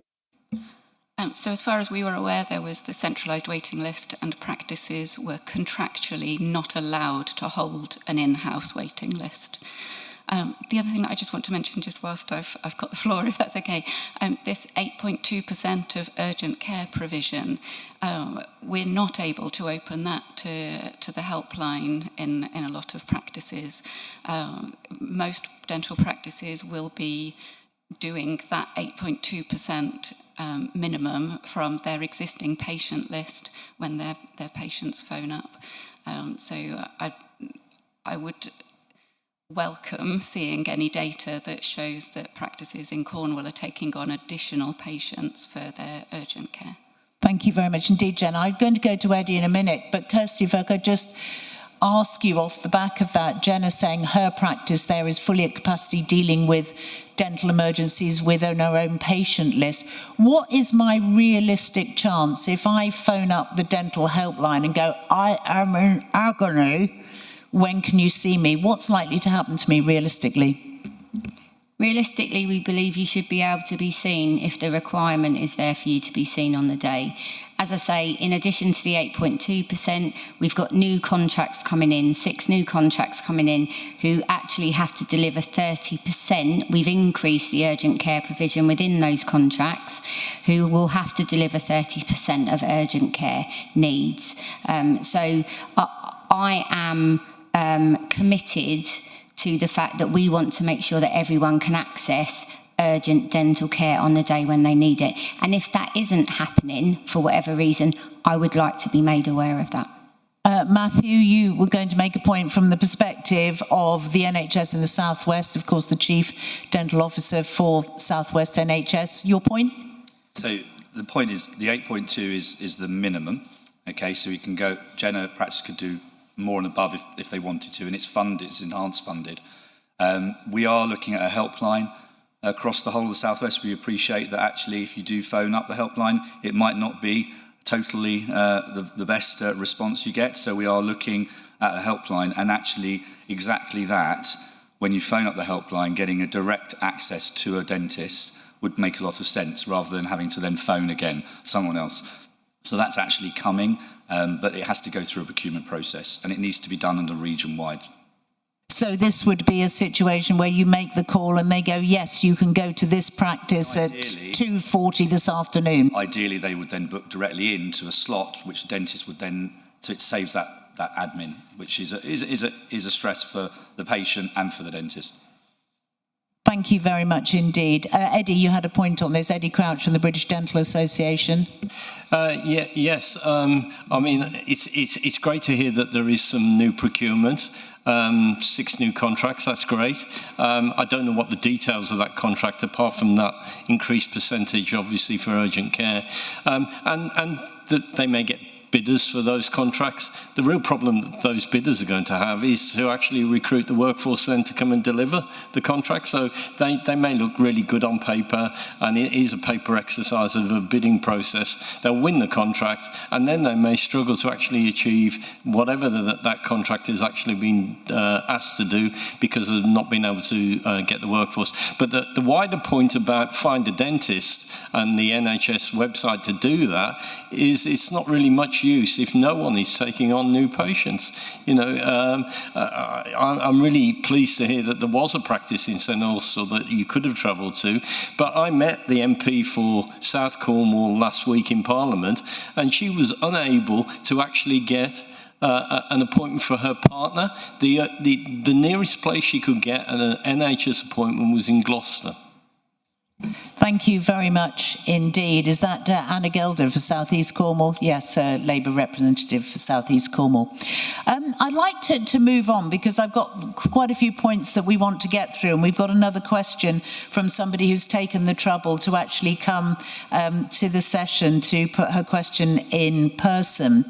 We touched on the problems of rurality, and with rural and coastal communities, it doesn't take you long to find out if you live there that the transport links aren't always great.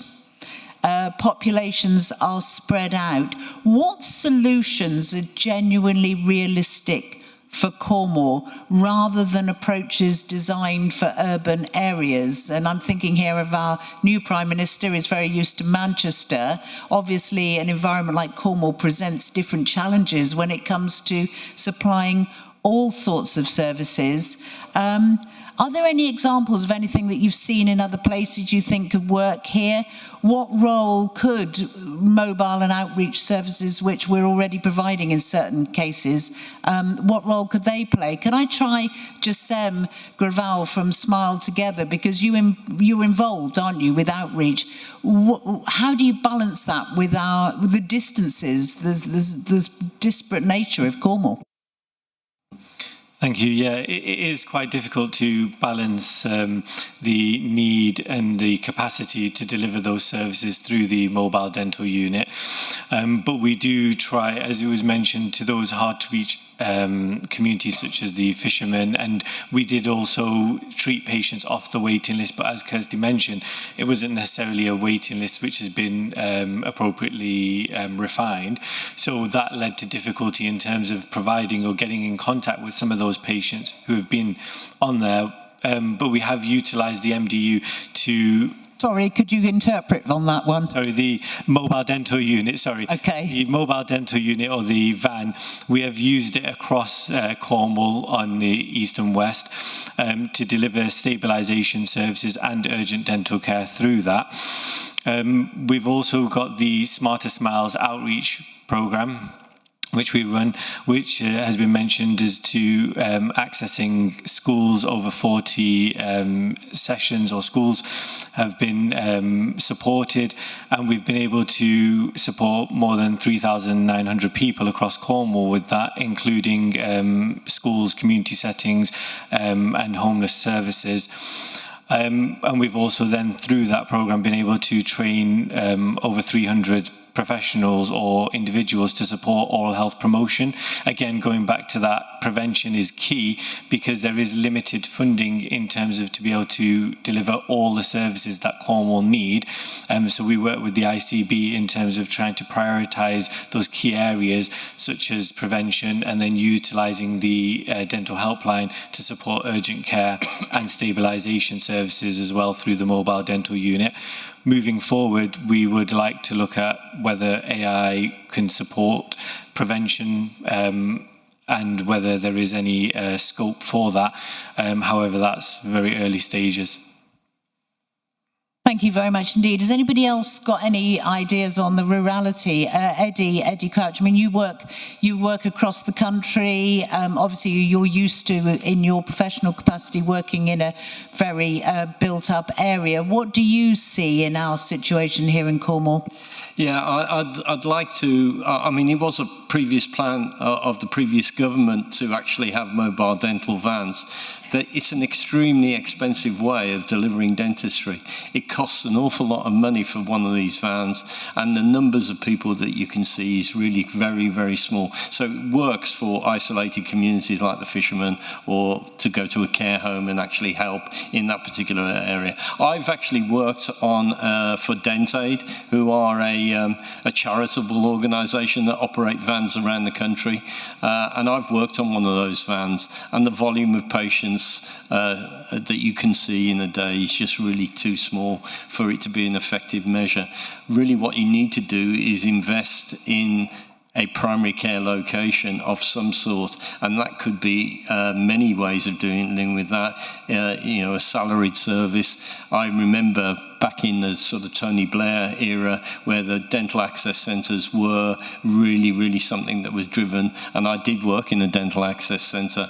You need to incentivise the workforce within that, but it is a solution to a problem rather than a dental van, which I would discourage you from. Thank you very much indeed. Let's talk about money, shall we? Many working households are above the benefits threshold. So if they're lucky to have an NHS dentist, they are paying NHS fees, but there is no way they can afford private dentistry. If access remains constrained, and we're talking about 50% funding, according to Kirsty and to Matthew, what can be done about affordability for this missing middle? Clearly, if you're very well resourced in life, you can have the finest dentist money can buy. If you're absolutely on your uppers, you hopefully get support on your treatment. But what about the missing middle who are facing I've lost my tooth, I can't afford to have some sort of prosthetic put in? What would you say about the financial side? Is it time we reviewed who pays and how much they pay? For you, Eddie. Yeah, I mean, the previous government rose dental charges 5% per year for a period of time, at a time when actually inflation was really tiny, and that moved the funding model away from the Treasury. It meant the Treasury paid less and the patients were paying more. But as I said earlier, that created oral health inequalities when those fees, even on the NHS, are now unaffordable for those people who are just above the level of actually getting that care free because of their benefit system. But I think what the government could do is incentivise companies to provide some sort of insurance models, perhaps, going forward, if they're not going to put more money in. I don't think actually fixing NHS dentistry is that expensive in the overall grand scheme of things in the NHS. We believe somewhere around £1.5 billion will actually make a significant difference. And that isn't an awful lot of money. It probably is at the moment because you've got increased demands on armed forces and prisons and everything else, but that's not a lot. But if we're not going to do that, we need to move to a tax incentivization scheme for companies to actually provide some sort of insurance cover for their workforce so that they can access private dentistry outside the NHS. Would any of you favour some sort of means testing for those with greater resources pay more for their NHS care and you increase the amount of NHS care? Would any of you think that was a sensible idea? Talia, sorry. I think potentially, I think we're just not going to take anything off the table. But I mean, equally, I really am concerned about, I'm really concerned about the people at the bottom.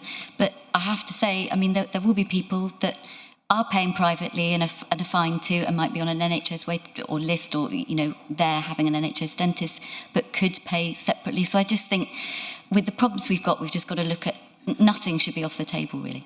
Okay, thank you very much indeed.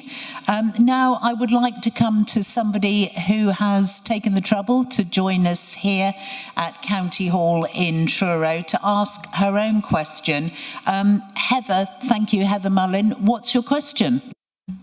Thank you very much. I mean, the dentistry problem that we often discuss describes the lack of NHS dentists. We do not seem to have a shortage of private dentists in Cornwall, many of whom previously held NHS contracts. The key issue seems to be that the NHS dental contract is not one which incentivises dentists to take on NHS work. So what local leverage can we put on government to review the contract, and what does it take for us locally to incentivise private dentists to reconsider taking on NHS work here in Cornwall? Let's start with you, Jenna, on this. You're on the front line, you're doing NHS work, but it's an interesting point, isn't it? What kind of leverage can we apply to get this contract, which you say is so vital that it does change, changed? So it's certainly no secret that the contract has been discredited widely for the last 20 years, and brilliant people like Eddie are doing a lot of work up in London trying to push for quick contract reform, and there have been some minor changes to the contract over the last few years, but a lot of those changes have then ended up skewing some of the data, so suggesting that there are more UDAs being done when actually it's just that the contract has changed a little bit so that we're now able to do UDAs more easily with providing the same work that we were doing before. I think one of the other big issues about trying to encourage private dentists to move back into the NHS is that historically, certainly with my parents' generation, who were both dentists, they left university knowing that their career was going to be within the NHS and that was what you kind of strived for. That's very much not the attitude and feeling now. Dental students don't see long-term careers within the NHS. I supervise the fourth years at Peninsula Dental School, and when they're thinking about their future careers, even their early careers, they want to do their foundation training within the NHS, and then they're already considering their private dentistry options. Once those dentists are then working in the private sector, they have the ability to use their full range of abilities and technology within dentistry that we just can't do within the NHS. Can I just come back to you and ask, why do you still do it?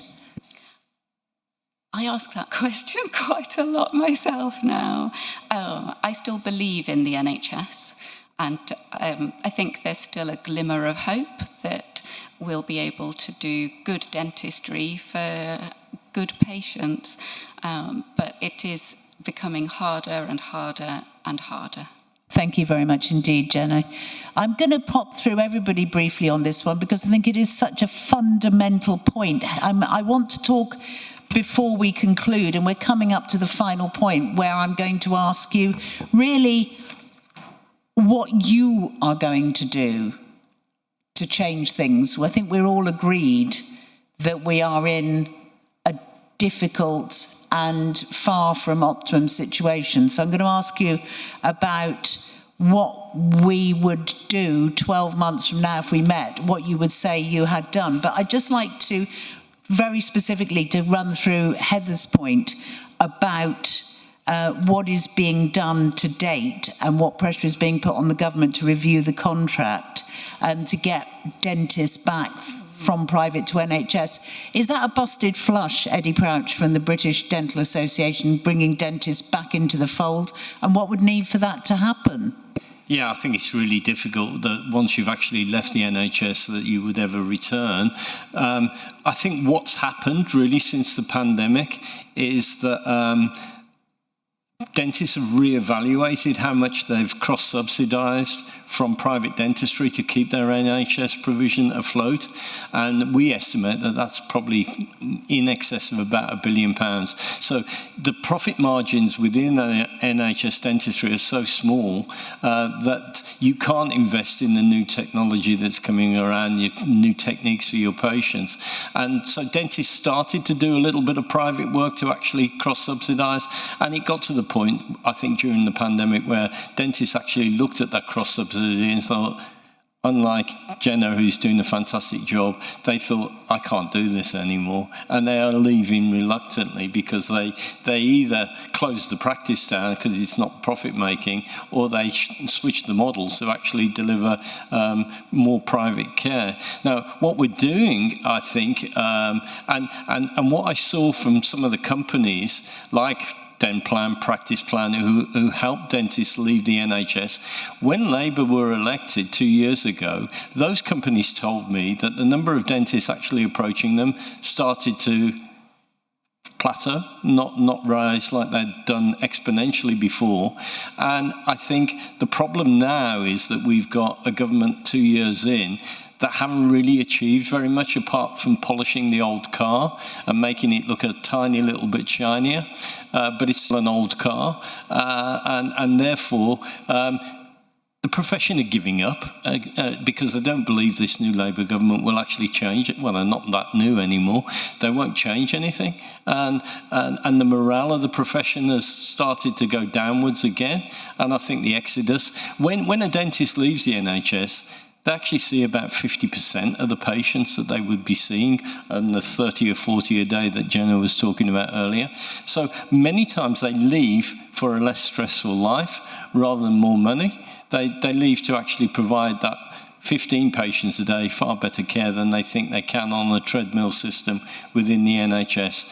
And as I said before, I think Stephen King, I've been chair of the BDA for 6 years. I've had 7 ministers responsible for dentistry in that time. Stephen Kinnock's been there for 2 years, and I believe he's probably the most committed, honest minister that I've had to deal with. But I think he's frustrated that he can't be given the tools to actually fix this. And I think what we can do collectively is all lobby, because I think every Labour MP or every MP, but mainly Labour MPs that I meet say, if we don't fix dentistry, we're probably not going to be re-elected.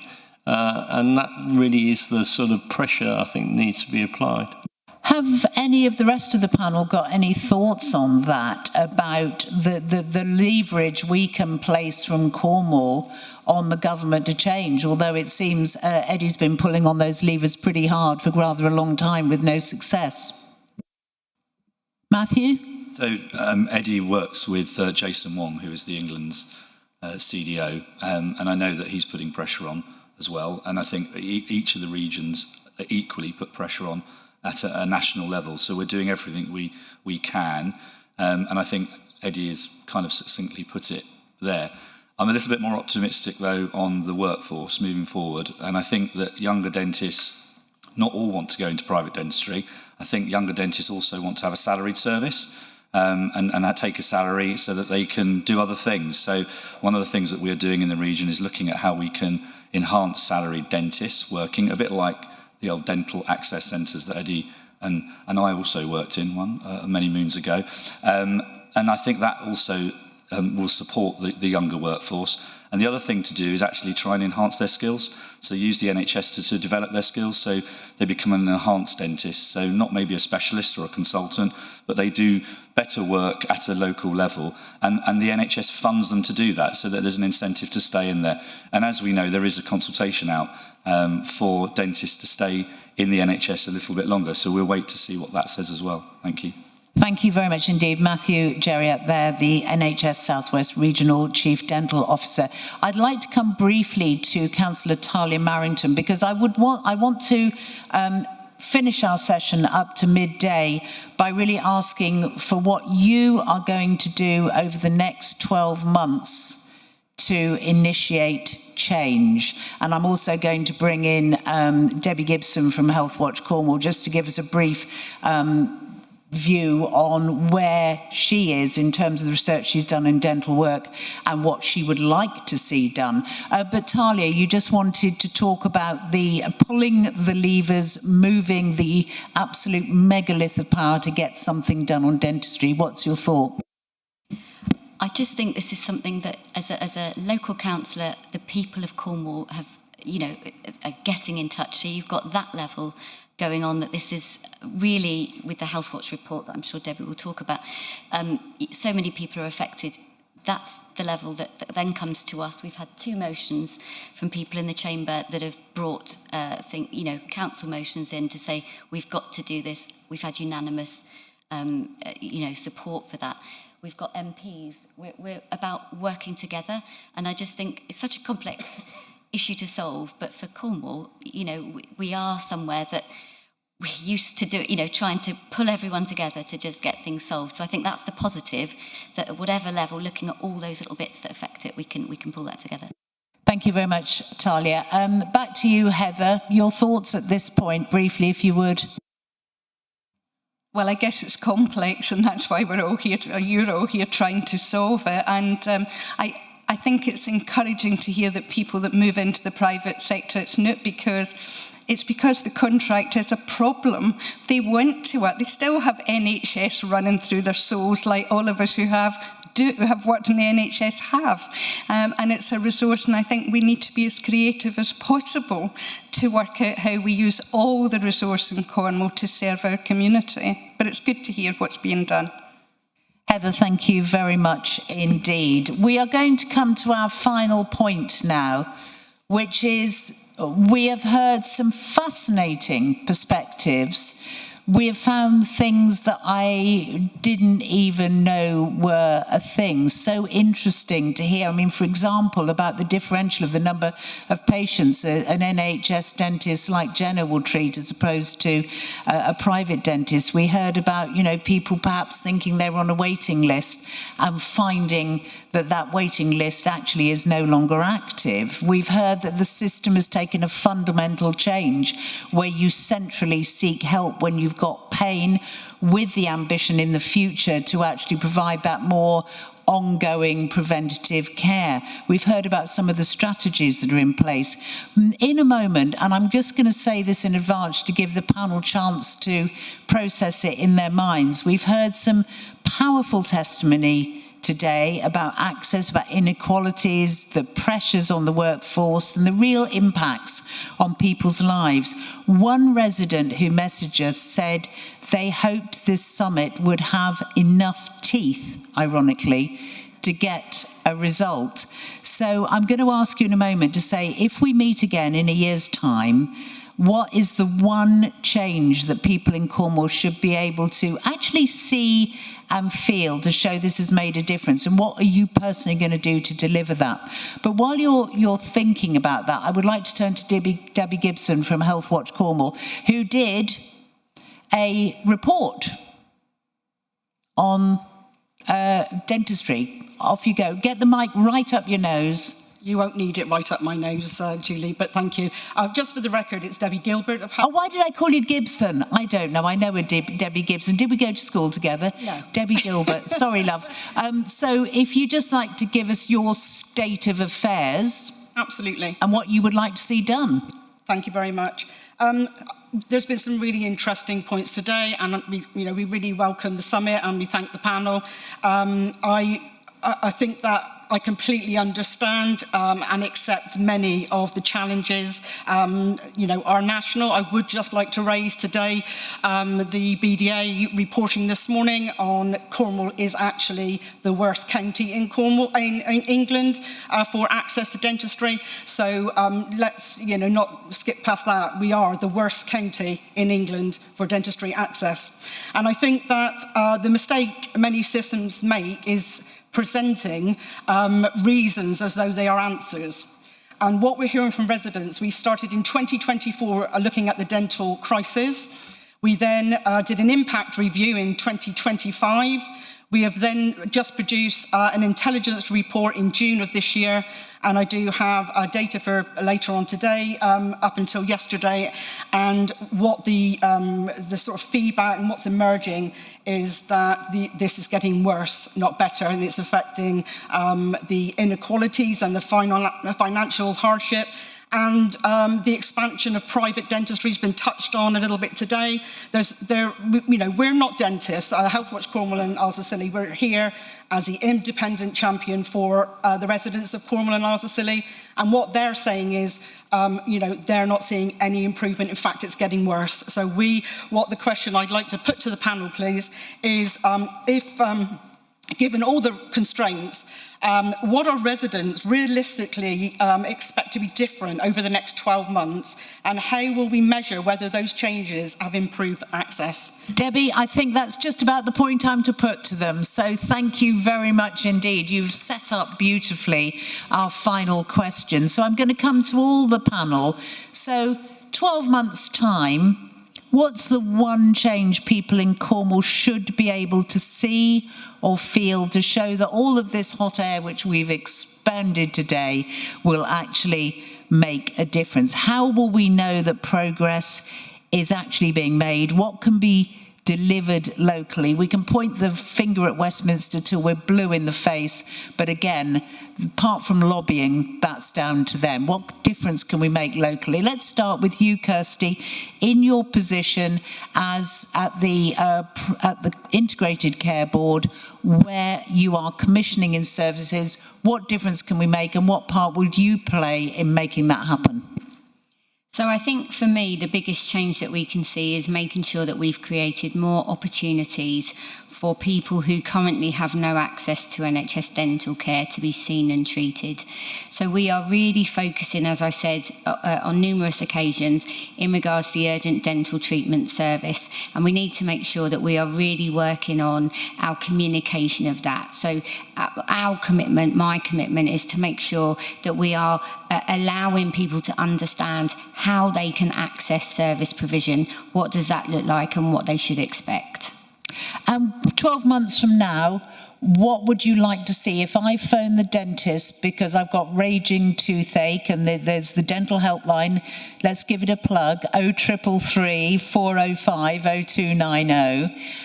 If I phone that 12 months from today, how soon will I be seen, and how far will I have to travel to get help? You should be seen that day if you're deemed as requiring treatment that day, and I would expect you to be seen within your local area. Thank you very much indeed. Let's turn to the gentleman who is on your right, Matthew Gerriat, who is the NHS South West Regional Chief Dental Officer. We know that people in the NHS want it to be better. What kind of better do you want to have delivered in 12 months, and what part will you play in making it reality? So listening to the discussion today, I think the child-friendly dental practices, hosting those in Cornwall and making sure that as a child, if you want access to a dentist, you can use one of those child dental friendly practices. And I will make sure that I work with my colleagues in the Integrated Care Board and in the commissioning team in the NHS to make sure that is delivered. And what would you say, what's the measurable outcome for that? If you're under 16, you can get a checkup, yeah? Absolutely, and then treatment to support what needs you need. And, I think a longer-term goal would be to see the general anaesthetics that children have to go to reduced. But that's a longer-term goal, not in 12 months. And just to be clear, this is because the condition of their teeth has got so severe that they actually need an operation under anaesthetic rather than just general treatment. Thank you very much indeed, Matthew. Let's turn now to Jassem Graval from the Smile Together dental company. What measurable improvement would you like to be part of within the next 12 months?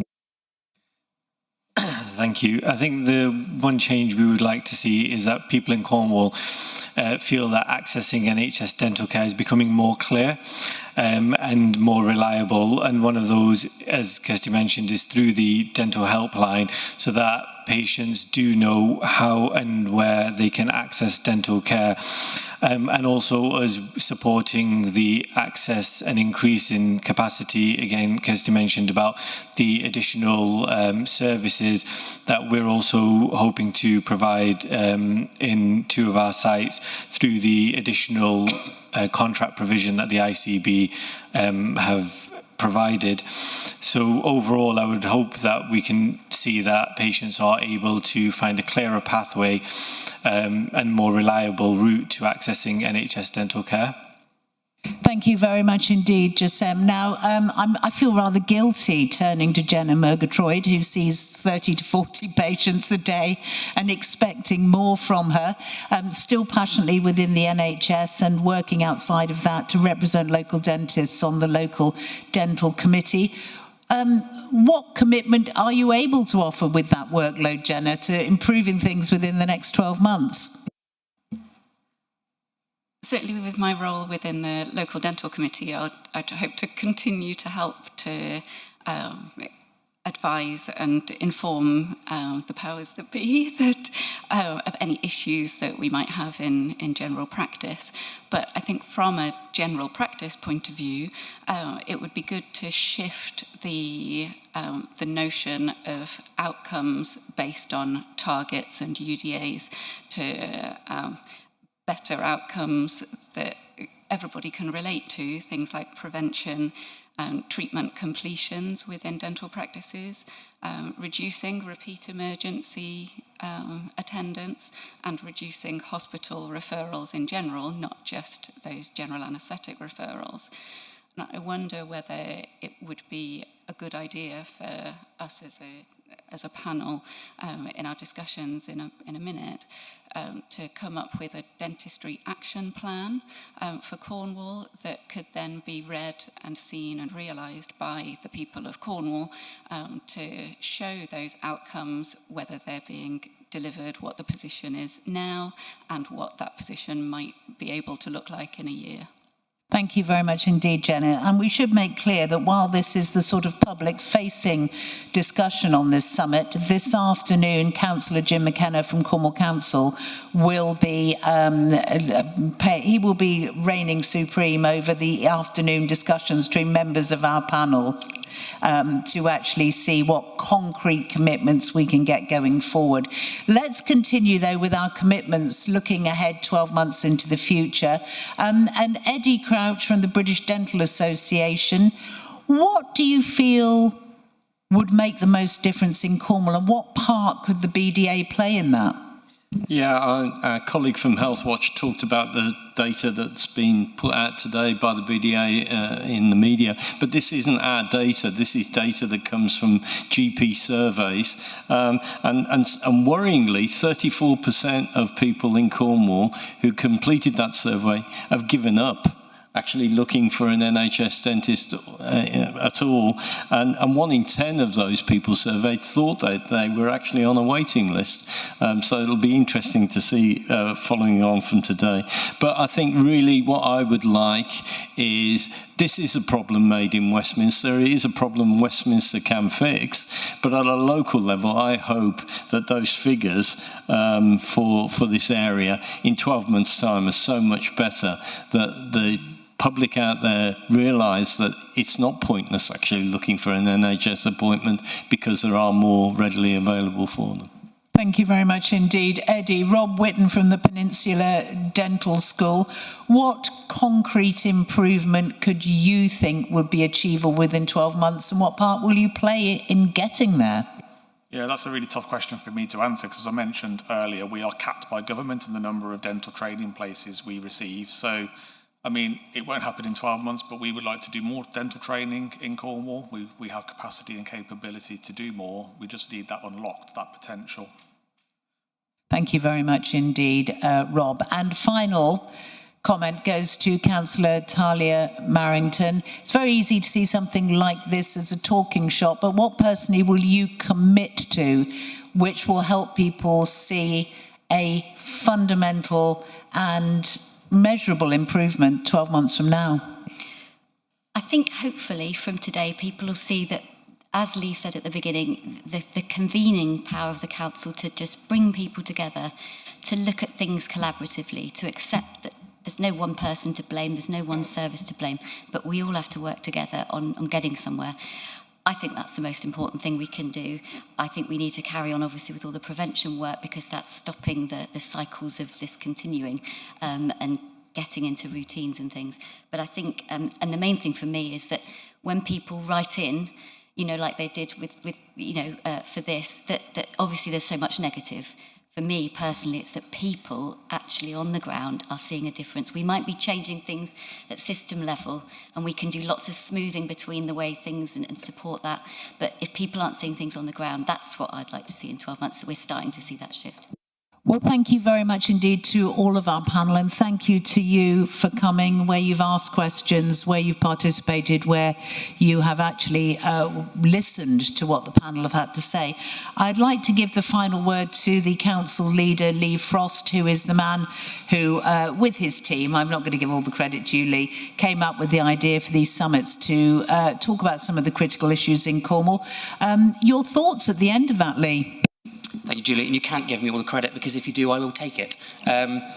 So, Death Valley of dental deserts, worst for access in England and Cornwall. 30% of 5-year-olds in Cornwall have tooth decay, above the national and regional average. 38 per 100,000 residents, below the regional and national average. Oral cancers, above average, and yet only 2 people put their hands up to say that this is the worst area for dental crisis. I think that is a reality check for the panel members, actually, because it is that bad.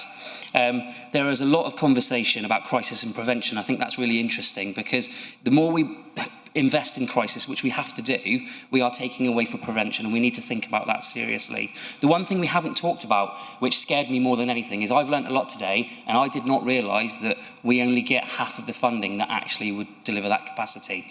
And the integrated care boards are currently 2 boards clustered together, so they have sovereign separate budgets, one for Cornwall and the Isles of Scilly and one for Devon. But government are currently considering merging that into one budget. And if you've only got one budget that can service half the population across Devon, Cornwall and the Isles of Scilly, it terrifies me that Cornish residents lose out even further. And I will fight against that merger to my dying breath, because it really will put Cornish residents at risk. Water fluoridation, I think, is a really interesting conversation we need to have, because before that 2024 motion, I thought we did have water fluoridation in Cornwall, and it is a no-brainer to me that we should absolutely have that, and I'm going to commit to campaign on that and work with Devon colleagues to speak with one voice to get government to support that. The cap is another thing I didn't realise. I don't understand why there's a cap. Are we trying not to oversaturate the private market? I have no understanding of why we cap dental training. But again, I'm absolutely happy to support you in that campaign and use my voice to lift that cap. Clarity for residents is the key thing here. I've learned about waiting lists. I think actually the panel were a bit confused about the meaning of waiting lists and what they actually are. So we need to get that right, because residents must know where to go, how to do things, how it works. And if we're not telling them, they aren't going to get to the right places. And then they are going to be shouting into the wind. And as Eddie said, if you start shouting into the wind, you give up, because nobody's listening. So it's really important that we give our clarity to residents. And then the really interesting thing, and I don't know any detail about the 1.5 billion plan to fix dentistry, but considering the UK government has a 1.35 trillion pound budget, that equates to 0.11%. Now that is a great investment to get a quick fix that would actually deliver tangible results for our people. And that's something I'll again commit to working with our MPs and add our voice to ensure things like that happen. Because people want to see change, and they want to see things getting better. And if we've got cheap, in terms of what the government has to spend, options to deliver that change, then we should be doing everything we can to deliver it. And that is the most important thing. And I look forward to this afternoon to coming up with concrete plans, how we're going to work together to deliver the tangible change that is in our control, and to force government to bring the tangible change that is out of our control. Thank you. Thank you all very much indeed. I really appreciate your participation.